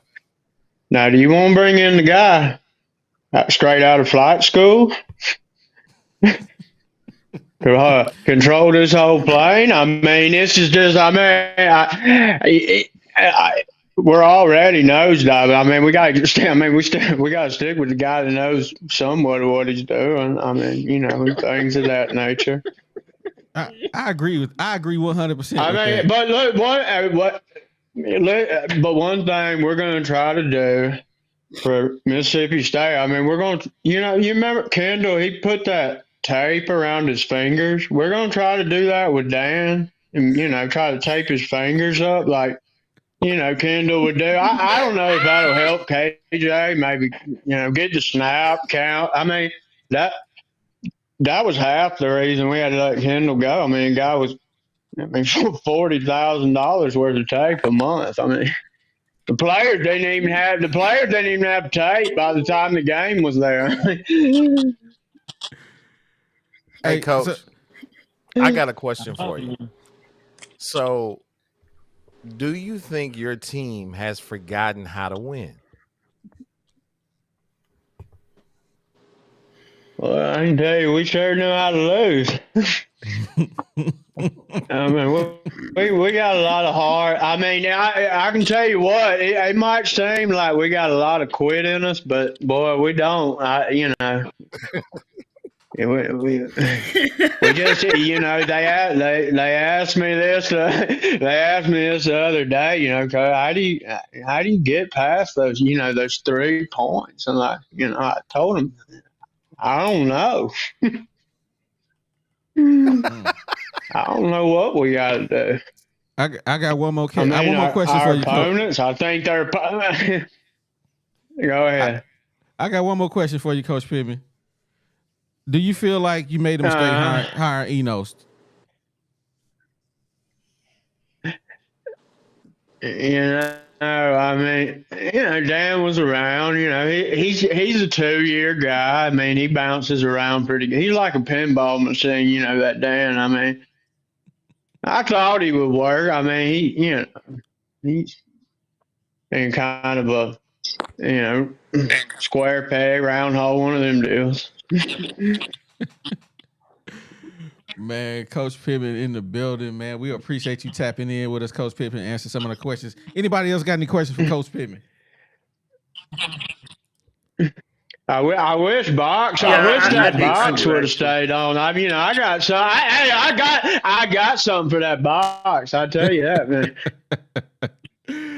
Hey, Box, he had Box to go. is He a, had Box he had is to go a, to sleep.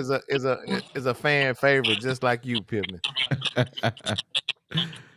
Absolutely. Hey, man. Hey, Hey, Box thank you. still celebrating that Cowboys win. That's the only thing you got to hang on to.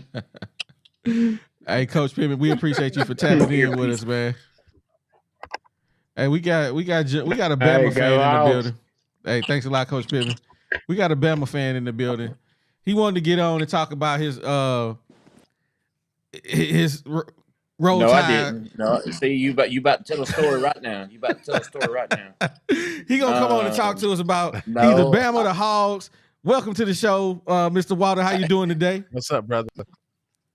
I'm doing well. How are you fellas? Man, we good. We good. Talk to us. Man, we doing great, man. No, so it's is it Woo Pig Suey or Woo Pig Sewage? Hey, this guy. Hey, we gonna boot you. But hey, what that boy said? Put some. You can't y'all like that. Yo, y'all been talking bad about him the whole show.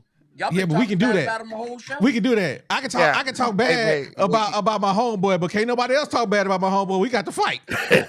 I was just co-signing with you, bro. I was just co-signing with you.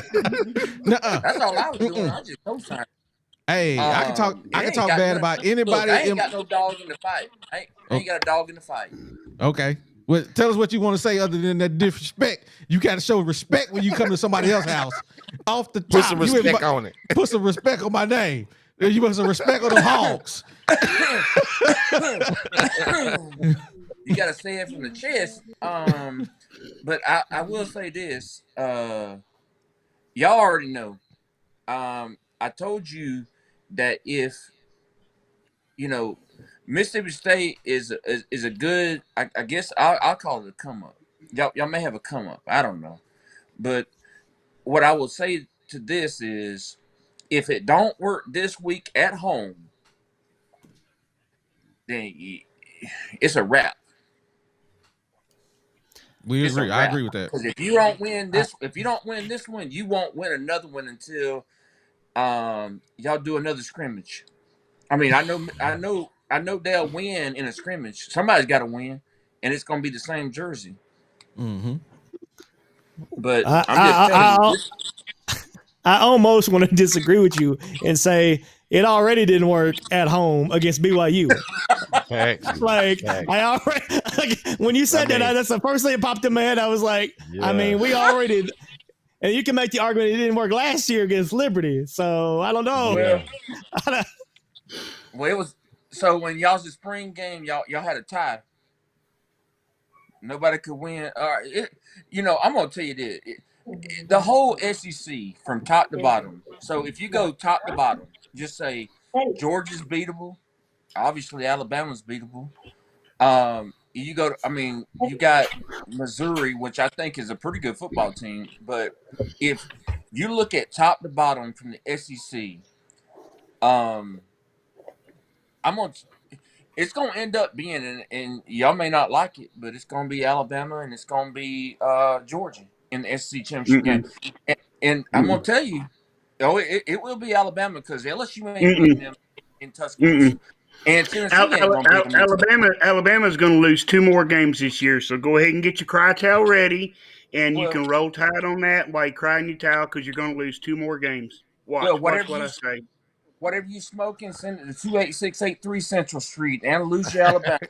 Because I want that. I want that because that's what I need. Because if we was to compare the two teams, and I was to put on my defensive coordinator hat, I would say Alabama's strong suit is their defense. Right. Although Arkansas exposed their defense, That's because they quit in the second half. I think that they exposed the defense because coach is still making calls and defenders are still doing their responsibilities. So All yeah, right, so fellas, and we get some feedback. I don't know who it is, but we getting feedback from somebody. So if you got something coming through your computer speakers or It ain't mine. something, we got to Ain't get you to mine. tighten it up. It must be that Alabama education over there. We only went to the 9th grade, but we graduated high school. Yeah. That's what it's Hold got on. to be. This Alabama guy. but going back, if you was to compare Arkansas and Alabama, both your offensive lines have been a disappointment this year. Alabama was supposed to have Hold the on. best offensive line in the nation, and they ain't done it. Hold on. You got a quarterback that can't throw the ball. Arkansas has a quarterback that can't throw the ball. It's your Quarterback. defense is your only saving point, and your defense. Arkansas has learned this year your defense can only carry you so far. And let's not forget about all the whiffs that Saban's made on hiring assistant coaches. I mean, ever since Sarkisian left and go to Texas, your boy's been striking out left and right. Hey, Tonka Todd took that personal, boy. Okay. Y'all hear that? He took it personal. No, I got it. But I'm gonna ask you one question. You tell Okay. me a team that's gonna go into Tuscaloosa, other than Texas, because we know LSU is not like that. You seen that dumpster fire last week? You heard me call in there, and I told you Tennessee is not gonna beat Alabama. I mean, they're gonna beat them by 100. I guarantee you. If we have to carry the goalpost to the Tennessee River and dump it in from Tuscaloosa to them, I'm telling you, Alabama gonna beat the brakes off of them. Now, I will give you this: LSU will be a tough game, but from what I've seen, they play some cupcakes. LSU will be the last game. If Alabama passes that, they will be in the SEC championship game. I mean, there ain't nobody else beating them. Well, I mean, the rest of your schedule. Of course, you guys have Tennessee this week. Then you have LSU after your bye, and then you have Kentucky, which Kentucky was doing pretty decent in the beginning of the year, but they usually normally fade off. I mean, they kind of did what they were going to do at the beginning of the season with their cupcakes. Then you have then you have Chattanooga, and then you have Auburn. Auburn has got a down year, so the Iron Bowl really is not going to be the Iron Bowl. It's going to be more like the Aluminum Bowl. You know what I'm saying? So it's not going to be really something that you can really be proud of beating Auburn. So what are we talking about here? I mean, the next game, Tennessee, your losses will come probably this week or after your bye week. That's what I say. So you think Tennessee is going to come into Tuscaloosa after that disrespect they did and cheated last year? And I'm sorry, I'm an Alabama fan. I'm gonna talk my team up. But I'm just saying, you think Tennessee gonna come into Alabama and beat Alabama? Arkansas almost did. Arkansas almost did. No, If we would have had, yeah, but we win that game. Arkansas Wait a minute. shut you guys out. Wait, Tonka. We win that game if we put points on the board in the first quarter and we didn't have to kick those field goals. We win that game. You said Right? you said You have to know that. You are a football fan. I can see it in you. You have to know that we win that game if our offense could have scored the points that they needed to. You said a very key word. If was a fifth, I'd buy you a drink. I mean, I'm just saying. I say it all the time. Look. I'm gonna say this. I'm gonna say this. If Alabama still had Bryce Young, if we still had this, and if we still had that, it wouldn't be a match. But what I'm saying is, ifs don't play the football game. It's you got to win or lose. You get on the pot or you get off. That's facts. I mean, I can't argue with that. But do you not feel that? I'm not saying we. I'm not not saying feel we that dominant. Alabama doesn't have some. Do you feel like Alabama has some vulnerabilities this year? I told you that last week. I said if we get to the playoffs, I said we'll get embarrassed. I told you that, but I have no reason to believe now. I'll play devil's advocate right here. Say Alabama does beat Georgia, and say they get it to the let's just say they get to the SEC championship game, and they beat Georgia. You know they're gonna be in the playoffs. Now, who they gonna be matched up with? I don't know, because there's still about a third of the season left. I don't know what's gonna happen in the top four or whatever. But what I'm gonna say is this: what if Alabama does go in and they do win the first round of the playoffs and they go to the national championship game? I'm going to tell you, the only thing that saves Alabama is that defense. And it depends I on don't who even they're care. playing. The whole question is I don't even care. you know what I'm saying? I know you don't. I don't even care. I really don't even care. But I appreciate your take. But I don't even care, man. I mean, I love the SEC, but I don't care nothing about Alabama. Like zero. Well, Absolutely of zero. course. I But I mean, appreciate you nobody's done tapping that. in, bro, because it's all love. It's all love, man. But that's the SEC. It's the I would SEC, pull. man. We respect each other, but we love that Absolutely. inner rivalry, man. So I appreciate you coming in, man. I pull for Arkansas. I'd pull for Arkansas if they were playing anybody outside the SEC in a bowl game. I pull for Arkansas. I won't pull for Auburn because that's our Yeah, you don't. our I mean, rival. that's blasphemy. Yeah, right. So I can't pull for them.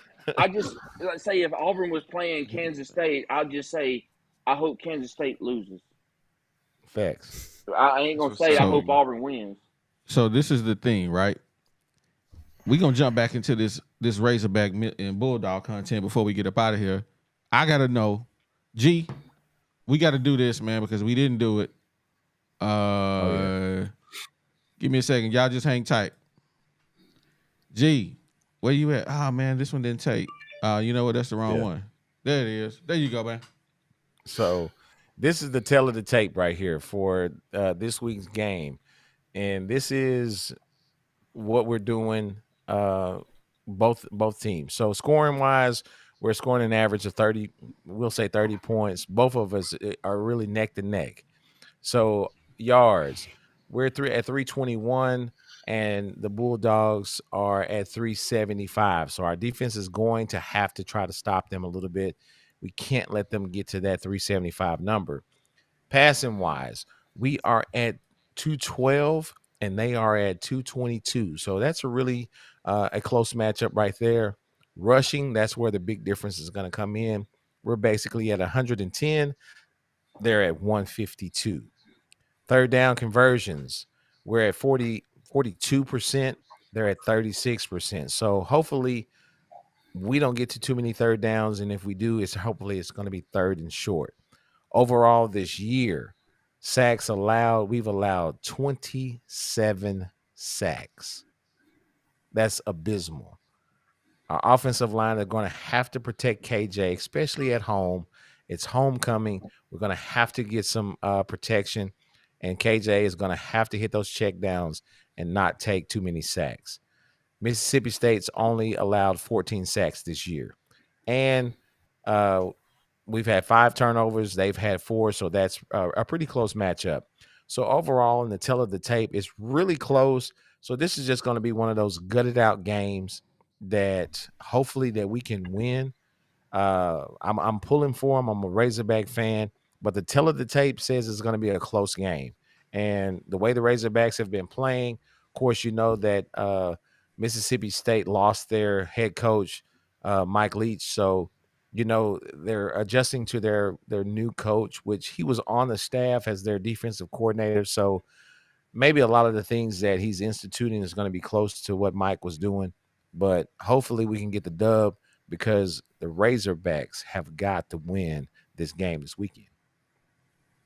Absolutely, 100%.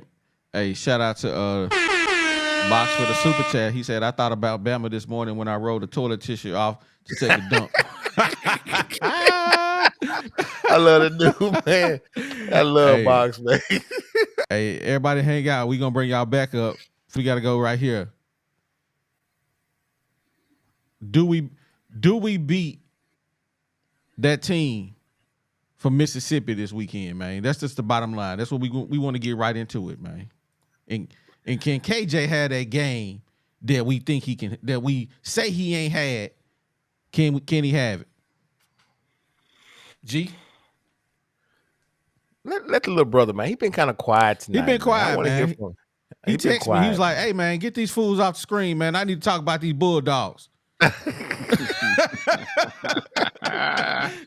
Hey, man. I just wanted to give everybody their due diligence, let the hog pen. Y'all be so faithful and tapping in with us every time we get on here. We keep growing. So I'll be trying to let y'all get y'all stuff off. But, Absolutely, man. He didn't say that. I'm just No. saying that. He didn't say that. I said that. no, I did say that. Let's keep it a buck. I said something close. You didn't say exactly that. I added some other stuff in there. But yeah, man.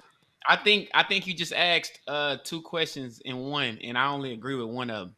Okay. Do I think we gonna get this win? I do. I think we are gonna pull it off, man. I think the boys tired of losing. We finally at home. We finally gonna remember what it feel like to have a crowd behind you. That's a big thing. And as everybody done seen, they haven't given up on Pittman.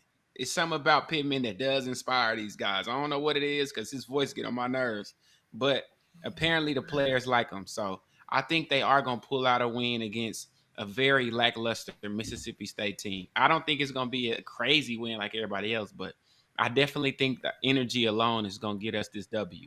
Now, do I think KJ going to have some kind of breakout miraculous game? No, sir. Not at all. I think KJ going to play good enough to win, and that's the best we might get out of that. That's just my opinion. I got one question before I go to G. Does What's a great game for you to say KJ had a great game? What would that look like to you? 3 touchdowns and at least 250 yards of offense just from him. And that's sad. That's really sad. That's lowering the bar. But just from the way this season has gone, if you give me, 200 in the air, 50 on the ground, or however you want to break it up, give me 250 yards offense and 3 touchdowns, no matter what is running or passing. And I say he had a decent game. No interceptions. You cannot give interceptions to this Mississippi State team because their defense is not like that. No, I watched the LSU game and I'm like, them boys terrible. They're Anyway, terrible. G, going to you, man. Yo, man, this is what I think, man. First of all, the weather is going to be absolutely beautiful on the hill this weekend. It's going to be clear skies, about 80 degrees. So it's great football weather. It's an early tip. Early kick. So, I don't really like early kicks. Some of the people like early kicks, but I don't like early kicks. 11 o'clock game, 11:30. So I hopefully we will be able to win this game.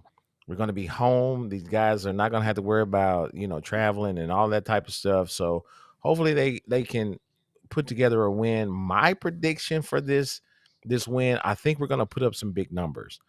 I really do. I think we're going to, I think we're going to score at least 35 points. And I feel like our defense will hold them to at least probably about 17. So I'm going to say 35-17. That's my pick. Hogs win. And we feel what winning is like again. And we can try to put something together for those last 4 games. Boss Hog, unmute yourself. That's a tough one. KJ is not going to have a good game. And if the Hogs win, it's because of Cam Little. Wow. Cam Little going to kick 2 50-plus yard field goals to win the game. That's the only way Arkansas going to win this game. Wow. Man, Boss Because Hog, you down on these Hogs. He down. Well, it's because Pittman does not learn from any of his mistakes.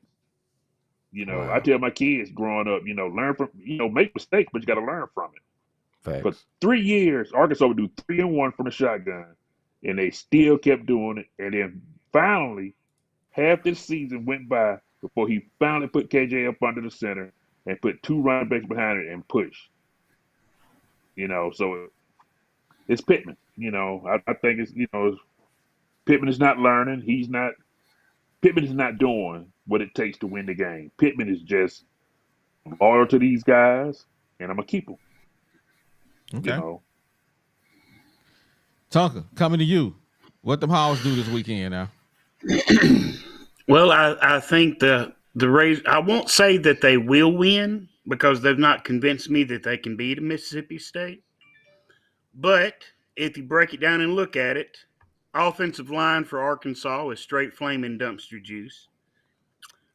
Defensive line for Mississippi State is straight dumpster juice. So our offensive line may actually look good. They cancel out. The keys to winning is going to be separation by the wide receivers, utilization of the tight end, okay, and KJ actually making reads and delivering the ball where it's supposed to go and being able to count how many men are in the box. If KJ can do that, Arkansas should win, because I think Arkansas's defense is what's gonna. I think it's our defense is what could win us the ball game. I agree. But John, what you think, man? I'll tell you this: if Arkansas gets to 34, they will win. If they go into a 12-man set, which is 2 tight ends, I think that's what they should do. I think Sam Pittman alluded to that in his press conference, that if they can get a 12-man set in with one running back in the back, you got an extra blocker out there if you want to try to run a sweep or you want to try to run a jet, or if you want to run a counter or a trap, you got the guard that's pulling. And then I think they need to be in a 12-man set, 2 tight ends. But if they get to 34 points, they will win. Now, I'm not convinced that they will get to 34 points, but you don't have to get to 34 points for them to win. I think they're the better football team for sure. But what I will say is they got to get in a 12-man set to get the backers to come up and then force them play one-on-one in the backfield, like say secondary, like corner, safety, strong safety. If you can get them into I will say like either a nickel, even if they're in a dime, if you can get a 12-man set, I think Arkansas has the favor, because they did that against Alabama and they had very good success in the second half. So I would say if they was to do that against Mississippi State, because that's what Alabama did with them against them, Arkansas will handily win against Mississippi State. Okay. Appreciate that take. Zara, Mm-hmm. do we win this weekend?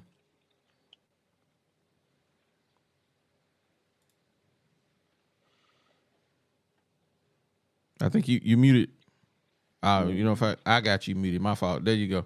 That's all good. No, I hear the tell of the tape and everybody's talking, and I you know what, on paper Arkansas should not only win this, they should run away. But that's been the problem all season, right? Like we say on, how many times have we said it on this podcast? Like on paper. I think 2 things have to happen for us to not lose this game. And I preface not lose because by default, I think that's how, if we do lose, that's how we lose it. We lose it. Mississippi State doesn't beat us. The game. We lose the game. I think that we can't turn the ball over. Mississippi State's offense has got the potential to be too damn explosive to be turning the ball over. And that's the number one thing. We cannot turn the ball over, whether it's interceptions, fumbles, miscues on special teams, can't happen. Then the second thing we have got to do, we have got to get first downs on third down. We have got to be able to move the ball on third down. If we get north of 67, 68-ish%, if we get north of that on third down, basically 70% or better on third down, I think we win this game. Or let me rephrase it. I don't think we lose the game. But we pull some bull jive like we did against BYU at home, might as well start queuing up, Dirge, because it's over for Sam Pittman. That's just my 2 cents. All right. Yeah. So before y'all go, I'm gonna read this super chat and I got one question. Shout out to Box for supporting the channel. I'm telling you, man, that boy Box, boy, he my arch enemy, man. I'm telling you right now, man. Hey, I'm Superman and you the Joker. Wait, what? He my arch enemy, man. That's all I got, he man. Meant Lex Batman, Luthor. Batman, all them fools, whatever. The super chat says, we know our O-line is not the best, but they block okay against Bama. Landon Jackson had 3.5 sacks. I'm gonna go correct that against Bama. Don't that mean Bama got a bad O-line? Yeah, they got a horrible offensive tackle. I'm gonna say it. Their QB is just better than ours. I ain't gonna say all that. I ain't saying all that. And he ain't better than KJ. I'm sorry. He's just not. He's not. Even the Bama fan agrees. He's not. Dude, you're tripping. Yeah. You're tripping, Box. We can't get down with that. He's not better than KJ. Now, I my can't question. I can't even co-sign it. Well, I can't even co-sign with that. My question to the Hog faithful right here, man. This is right here. No. There is an imposter in the room. Yeah. He can't comment on this one. He can't comment on this one. Well, I was picking Arkansas to win though. Nah. This is gonna be another question. We can't get your vote on this. Would you prefer, as Hog fans, and we gonna bring up if you comment, we gonna put them up on the screen. As a Hog fan, would you prefer one of the two for the Hogs to win out, go 5-0, and win a bowl and go 8-5, or would you prefer them to win no more games and Sam Pittman get fired? Ooh, that's the question, and I'm gonna go around the horn. We gonna don't start with me. Do not start with me. Hey, Zara, talk to me, man. You had to repeat that question because it sounded so absurd. I stopped listening halfway through. Would you prefer, as a fan, for the Hogs to go 5-0, 6-0 and win a bowl and go 8-5 to end the year, or would you prefer them to lose every single game and Sam Pittman get fired? Okay. I don't know if you noticed, but my demeanor completely changed. Didn't I know, right? I'm going to answer this question, and I'm going to answer it 100% honestly. And I hope the Hog faithful do not want to skin me alive for saying this. I'm going to have to go with lose out and fire Sam Pittman. Wow. Ooh. Like I said, when I first got on it, I said it. I love the man. I think he's an absolutely fantastic coach as far as the position group. But I think the way he has handled everything from top to bottom I get it. NIL transfer portal had just become a thing when he came into Arkansas. COVID, he handled that about as best as I thought anybody could. We did come off COVID with a 9-4 the following season. But like I said before, those kids were super hungry. I'm sorry. The obvious question after that is, who do you hire if you do fire Sam Pittman? That's the trap I fall into. It's like, if you fire him, who the hell are you going to hire? Hey man, we worry about that bridge when we cross. We ain't worry about that right now. But I would go with the latter. I would go with 0-5 and unfortunately let him go. Okay, Tonka. Well, I have a bit of a caveat. I would like for them to lose out only if Arkansas calls me to take Sam's job. Otherwise, Sam has actually done a really good job of putting together a staff. He really has. He's possibly the in my opinion, the greatest defensive staff Arkansas has had in the last 20 years. Okay, but that O line is trash, and that offensive coordinator is trash. So come on, Tonka. He definitely dropped the ball on those two, right? On keeping Kennedy and hiring Enos. Those were two bad decisions. But he also brought in the number one tight ends coach in the nation. So he's hit more than he's missed in hiring his staff, which is something Nick Saban cannot say. So I'm going to have to say they have to win out, because we have to keep what good coaches we have and just get a new offensive coordinator and new O-line coach. Okay. So you say hold on. So you say win out. Mm-hmm. Okay. I agree with you. Just for the sake of keeping the other good coaches.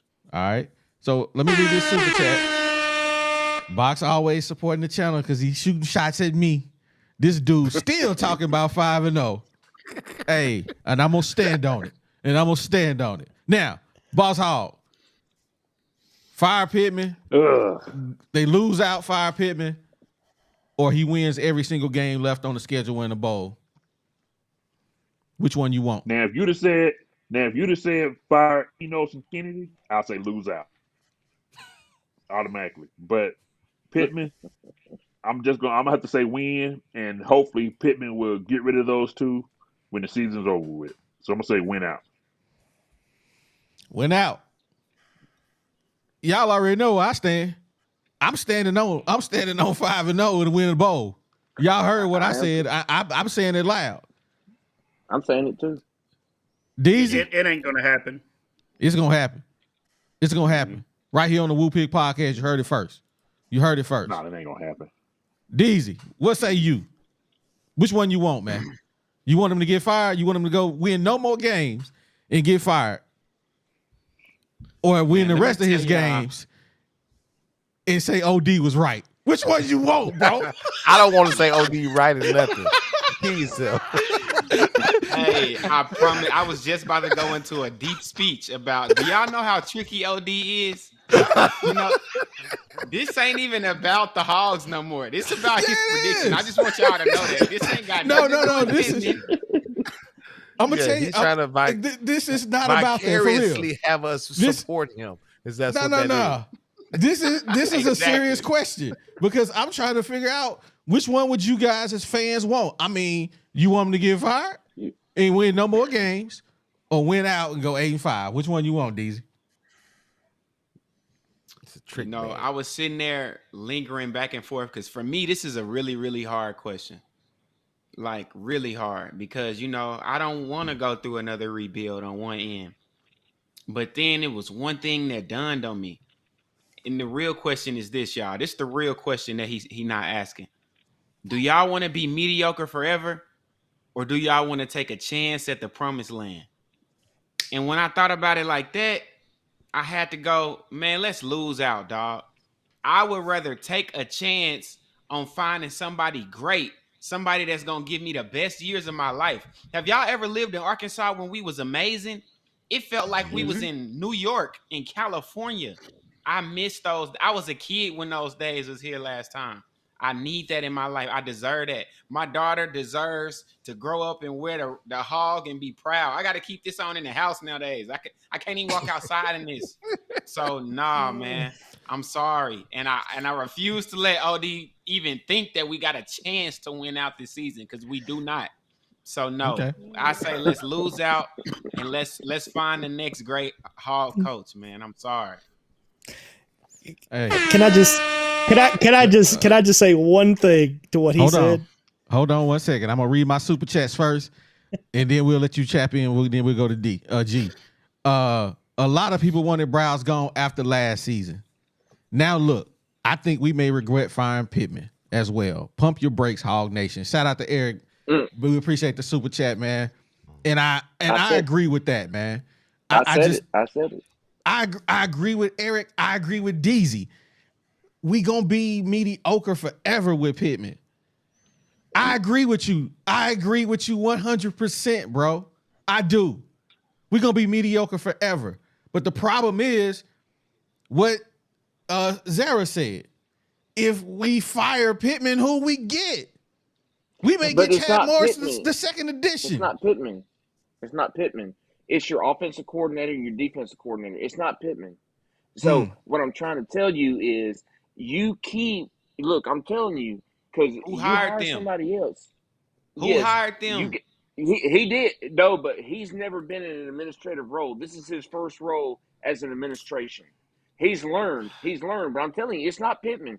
Pittman, if you look at his track record across college football and the NFL, he has been the best offensive line coach ever. He's never been an administrative. After this season, I don't want to hear nothing about Coach Pittman being an offensive guru. I don't want to hear that. Well, I wouldn't call him an offensive guru, but I'm just saying he is the offensive line. I mean, even most people will tell you he's an offensive line coach guru. But only when he got a team full of super seniors. He doesn't know how to hire an offensive coordinator and defense coordinator. That's the problem. And that's the head coach's most important job. Hey, right. I'm gonna say this though. T Will is that guy. What are y'all talking about? T Will is the man. The defense is nice. T Will is doing his thing. I agree. I agree. That was a great hire. The defensive side of that. the ball is solid, and that they're doing their thing. He just needs time to get his players in there. He ain't really dealing with a lot of his own players, but that defense, if he stays another year, that defense will be stout. It will be stout. I agree with you. I agree with you. Now, hold on 1 second. I got to read my super chat real quick. Hey, shout out to Box, man, for supporting the channel, man. He says sometimes a coach can only good enough to get to certain points. Another coach have to try your father look. Hey man, that dude been drinking, ain't he? What is he texting? Hey man, hey, pre-read that text before you hit send. He's on that Tonka stuff that he was telling me about. What is you trying to say? He's been smoking that stuff. Actually, all my guy Box is saying is Pittman is not going to take us to the promised land. We know that, we accept that, but Pittman is a bridge to hopefully a better coach in the future. It's just right now you can't fire Pittman right now. Why? Because that would mean Arkansas was on their third head coach in less than 10 years. And who's going to take that job? Right, and who would want to take a job knowing, okay, I've got 2-3 years to do something, or else I'm gone. Okay, he actually super chatted again. He revised what he was saying. Sometimes a coach is good enough to get you to a certain point, and another coach has to get you further. The Golden State Warriors is prime example. Mark Jackson got them to a certain point, and Kerr won the title. Hey, that's the greatest thing you ever said, Box. I agree with you 100%, bro. I ain't even gonna hold you. I'm you know what? I'm a very logical person. You say something logical, I will agree with you. I agree. Hey man, I agree with that 100%. Let's have a moment of silence because OD and Box agree on something. Hey, it's a sign of the apocalypse. I'm telling you, it's a sign of the apocalypse. I mean, if we want to look at this logically, you could look at this Sam Pittman as our modern day Houston Nutt, because Houston Nutt, granted, by the time he left, a lot of us didn't care for how he handled the Gus Malzahn situation. However, we did have that year in '98 where we damn near, if we beaten Tennessee, what happens, y'all? What happens? But at the same time, it's like, what did we get right after Houston Nutt left? We got Bobby Petrino, who, like all of us know, some of the best years as a Hog fan, at least in recent memory. And of course, the wheels fell off when we know what happened after that. So is Sam Pittman our modern day Houston Nutt that can get us to the next guy that can get us to the promised land? I don't know. All I know is you gave me an hypothetical, and I had to take the lesser of two evils, at least to me anyway. Now I will say this on the situation as far as like Pittman not being the guy or being the guy. I think he's done great things. I just think, two wrongs don't make a right. And when you screwed up the defense last year, whatever happened with the defense last year, and then the offense this year, I'm like, I feel like one too many missteps is enough for me, at least, so far as that goes. But that's just me. So why don't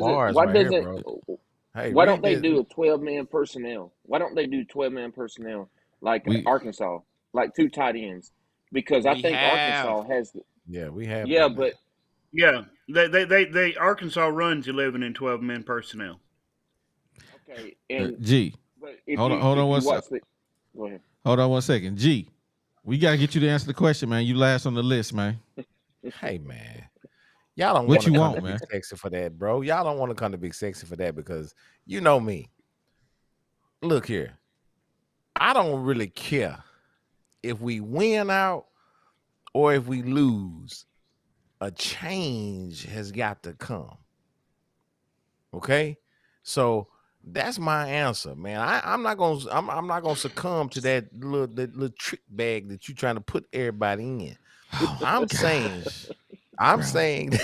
bro, I'm saying that I don't care if we win out. That's great. That's awesome.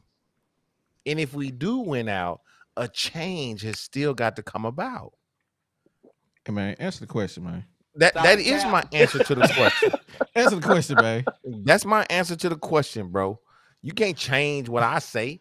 And that's what I say. So you don't want to answer the question because you feel it's a trick question. That's what you're saying. Bro, hey man, I don't It's care. no trick question. Look It's no here, trick man. question. Look here, man. If we win out and then we keep Pittman, right? And so guess what? If we keep Pittman, so are you vicariously saying that if we keep Pittman, that means we have to keep Enos and Kennedy? Read the super I ain't saying chat. that. I never said that. You see what I'm saying? That's that. I mean, I don't care if we win out. That's great, but change has to come. It may not necessarily be Pittman, but change has to come. The offensive line is not good. Mm-hmm. Hey, Well, let me has to read. be a Let me read change this. there. Let me You read see this what I'm super saying? chat real quick. From Travis Adar, man. Thank you for supporting the channel, man. We really appreciate you, it, bro. He says you all forget he did a proper search and went around the country interviewing defensive staff. On That's offense, fact. he hired his friends Enos and Kennedy. That's facts. That is, bro. Give him a shot, bro. You ain't hitting. That's a bar right there. He hired his buddies. That's And he was that's a wrong. buddy hire. You know what I'm saying? Yeah, Hey man, he I brought coach with you. Kennedy I over got from you. Georgia. Man, I got you. Man, kill yourself on that. But that's what I'm saying. A change has to happen. That's why I said, you know what? It doesn't matter. If we lose out, man, if we lose Pittman, hey man, we're gonna fire a bunch of good guys if we lose out. Because that's the deal. true. We have a lot of other position coaches that are doing their job. Where are we failing? Where is the link that's cracking? It's the offensive line and quote unquote the play calling. That's where it's at. It's the play calling. It has nothing to do with Sam can sit over there just like any other head coach. He can sit over there all he wants to and sit there on the sideline with his headphones on. But it's the play. It's your offensive coordinator. Your defense coordinator is doing fine. He's doing And a he can great only job. hold I up don't for want so. to. I don't want to lose any Yeah. other position coach. Yeah, he's doing fine. He can only look. A defensive coordinator can only do so much. If your offensive coordinator is putting their defense on the field like every 4 plays, they're not going to be able to sustain that. So Exactly. your offensive coordinator's got to be able to put it down the field. You think about this. If go ahead, Deez. No, you should. No, go ahead. I got it after you.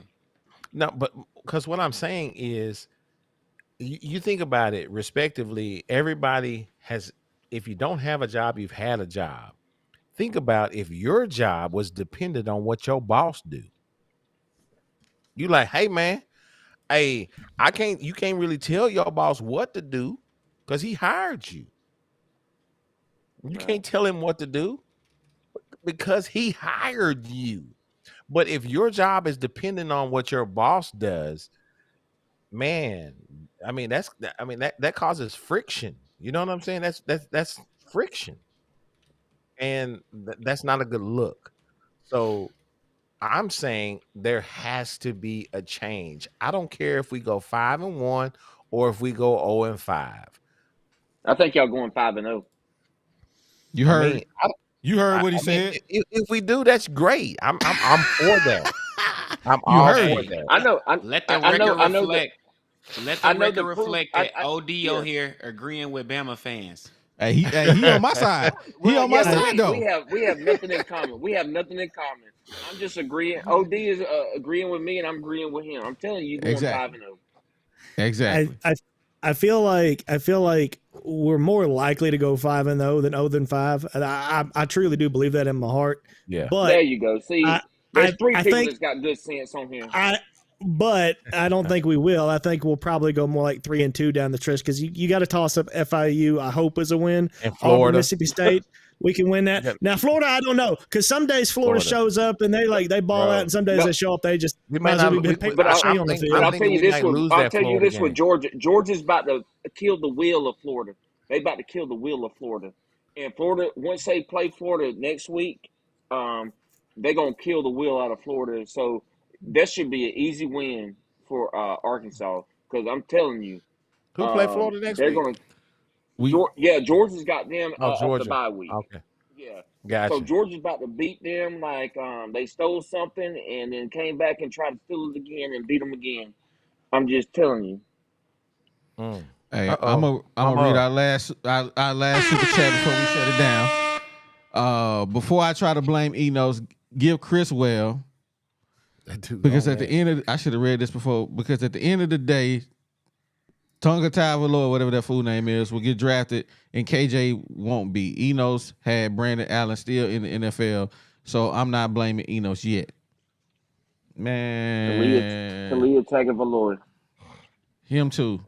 Man, Brandon Allen, bro, he was a walking interception at Arkansas. He probably got more pick sixes than he do touchdown passes, man. What are you talking about, Brandon Allen, man? I don't even understand how he got to the NFL. I don't know. Brendan Allen is good for 2 interceptions a game, easy. Every game. There you go. You said a mouthful right there. He was worse than Mitch Mustang when it came to throwing interceptions, man. You tripping, Box. Man, the disrespect. Well, I mean, you could almost draw a comparison because up until this year, KJ was a rarity for him to throw interceptions. And how many does he have this season? You got. I think there's a correlation there. He only got 4 this year. So I mean, he'll be. I think Enos halfway through. Hey, I'll ask you, Hogs. I'm a Bama fan, but I'm gonna ask you, Hogs. So that has nothing to do with me. Who would you like to see as your head coach at Arkansas? Man, we didn't already. We didn't beat that boy to death. I know, but I'm just saying right now. If I don't feel like spanking no more babies Sam tonight. Pittman tomorrow, if they fire him Man, if tomorrow, they fire Sam Pittman tomorrow, I'm calling. You know who I'm calling? I'm calling Tonka Todd and say, "Hey, man, put your resume in." You know what I'm saying? Hey, man, you know who I'm calling, man? I'm calling Scout King Refugee, baby. Scout King, baby. I'm not Scout King Refugee, baby. You heard me? I'm not gonna even piss on that fire no more. I haven't had a chance to, since I actually brought that topic up earlier when we talking about going 0-5 and firing Pittman. Who do we hire? Top of my list is Todd Monken, but I would also just to throw the hot potato out on the table and see what happens. How would y'all like to see somebody like a John Gruden type, like an NFL guy? Like, let's get somebody in here who's won at the highest damn level and just see what happens. Like, the whole I agree with that because I would honestly, what I really want to do, I want to go to USC and I want to get Cliff Kingsbury, but I don't know if he's even eligible to coach right now. But at the same time, what you mean eligible? Well, he's like he's still on suspension.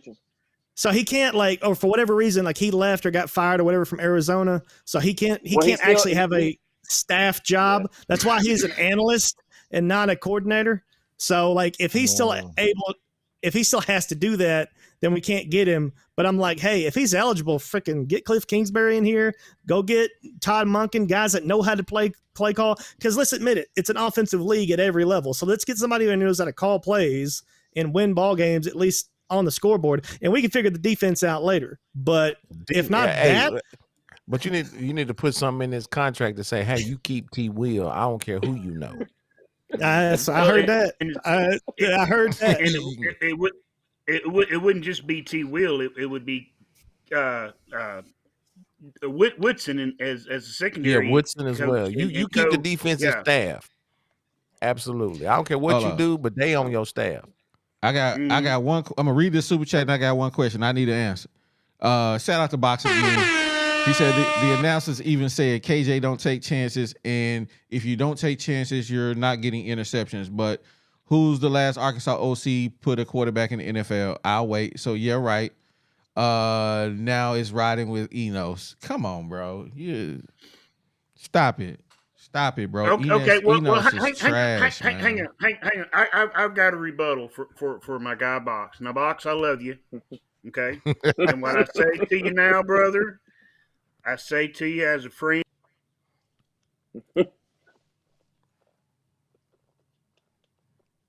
You muted your audio. You muted yourself. You muted yourself. Set the crack pipe down. Back away. Not crack. Call up Betty Ford. It'd be okay. Jesus still loves you. Okay? Because my rebuttal is this. What did he do with Austin Allen?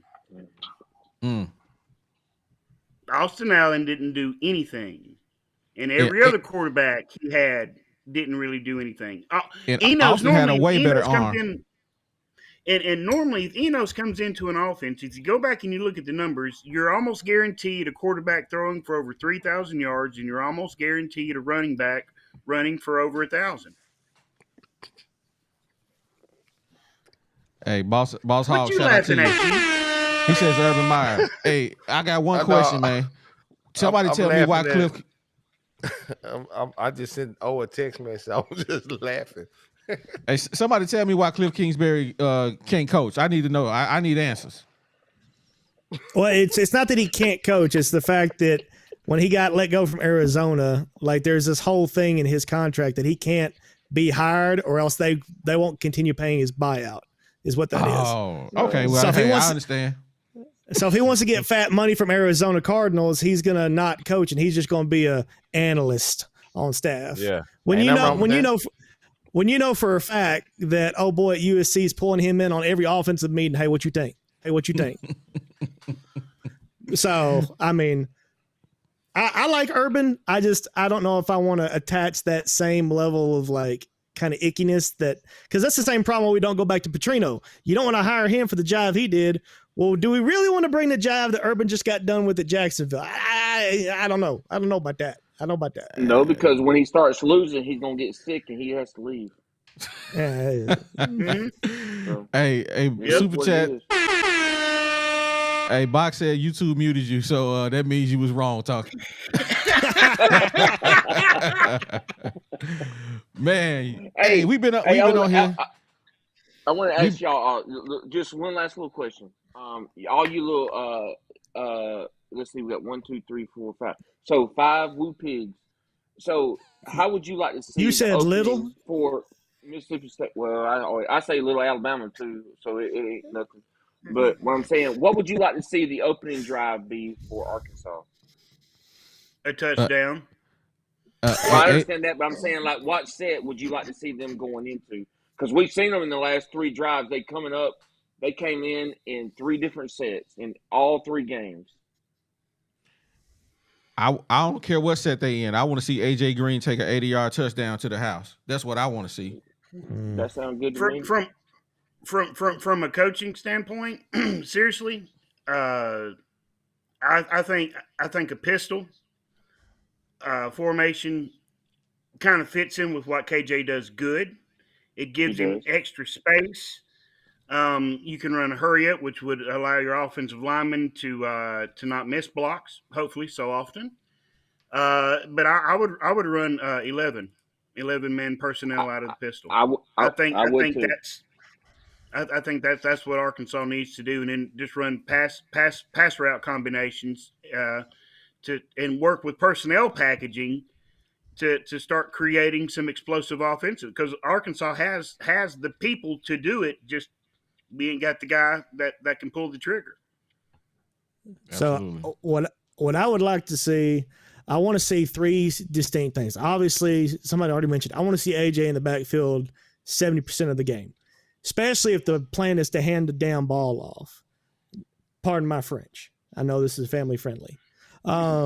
Second thing I want to see Septania constantly in motion. If the plan is to try to get somebody beat downfield, I want Satania in motion. And I want the ball snap with him already moving his legs. I want to give him as much opportunity to get downfield as possible with as much opening as possible. And the third thing I want to see a lot of pre-snap like transitions with the tight ends. I want to be able to run. I want tight ends lined up on the weak side of the defense, and I want that ball snapped, and I want the ball in AJ's hands. I want him downfield in a hurry. I'm getting tired of this running lateral left and right nonsense. Get downhill, hit the hole, and if it's not there, just stick your foot in the ground and just make that first guy miss and just see what happens. That's what I want to see. All right, Tucker, we're going to go with you. Okay. What you want to see, man? This your parting shots, man. You know how we going to do. We about to wrap this thing up. 2 hours, this is done. All right. I want to see the offensive line play better. I want to see better formations and better play calling from Enos. We're not going to get that. I want to see the defense continue to grow and improve. I think we'll get that. We ain't going 5-0 OD, and I know that you said that after you called your drug dealer in San Francisco that you had on the show that time, and I remember him. And but we ain't my going drug 5-0. dealer is Chipotle and is waiting on me upstairs.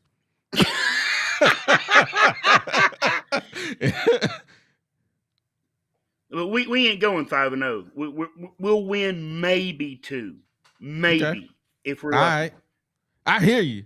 Deezy, talk to me, man. The quiet little Man, brother. I don't care what we look like on the first drive as long as we go down and score, man. I don't care who do it. I don't care if it's a fumble and the offensive lineman pick it up and roll in the end zone. Let's just score. That's it. I don't care. Hey, man, I'm with you. Man, I appreciate y'all tapping in with us and hanging out Man, with us that's tonight, been man. fun tonight, bro. Yeah, man. Hey, if you ain't Even hit the the like Bama button, fan, man, we love you, man. We like to Yeah. talk trash. John, come kick it with You us, know man. what We it appreciate is. you coming in and kicking with us, man. Thanks for You everybody. can't If hear you ain't him, hit the though. like OD button on got your it. way out, make sure you hit the like button. We definitely appreciate everybody tapping in. Appreciate all the super chats. G, take us out of here, man. My Chipotle is Yo. cold. Hey, man.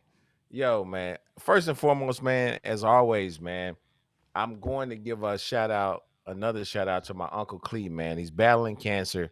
And guess what, man? I went up to see him today, and man, he asked, man, don't you got a show to do? You need to go home.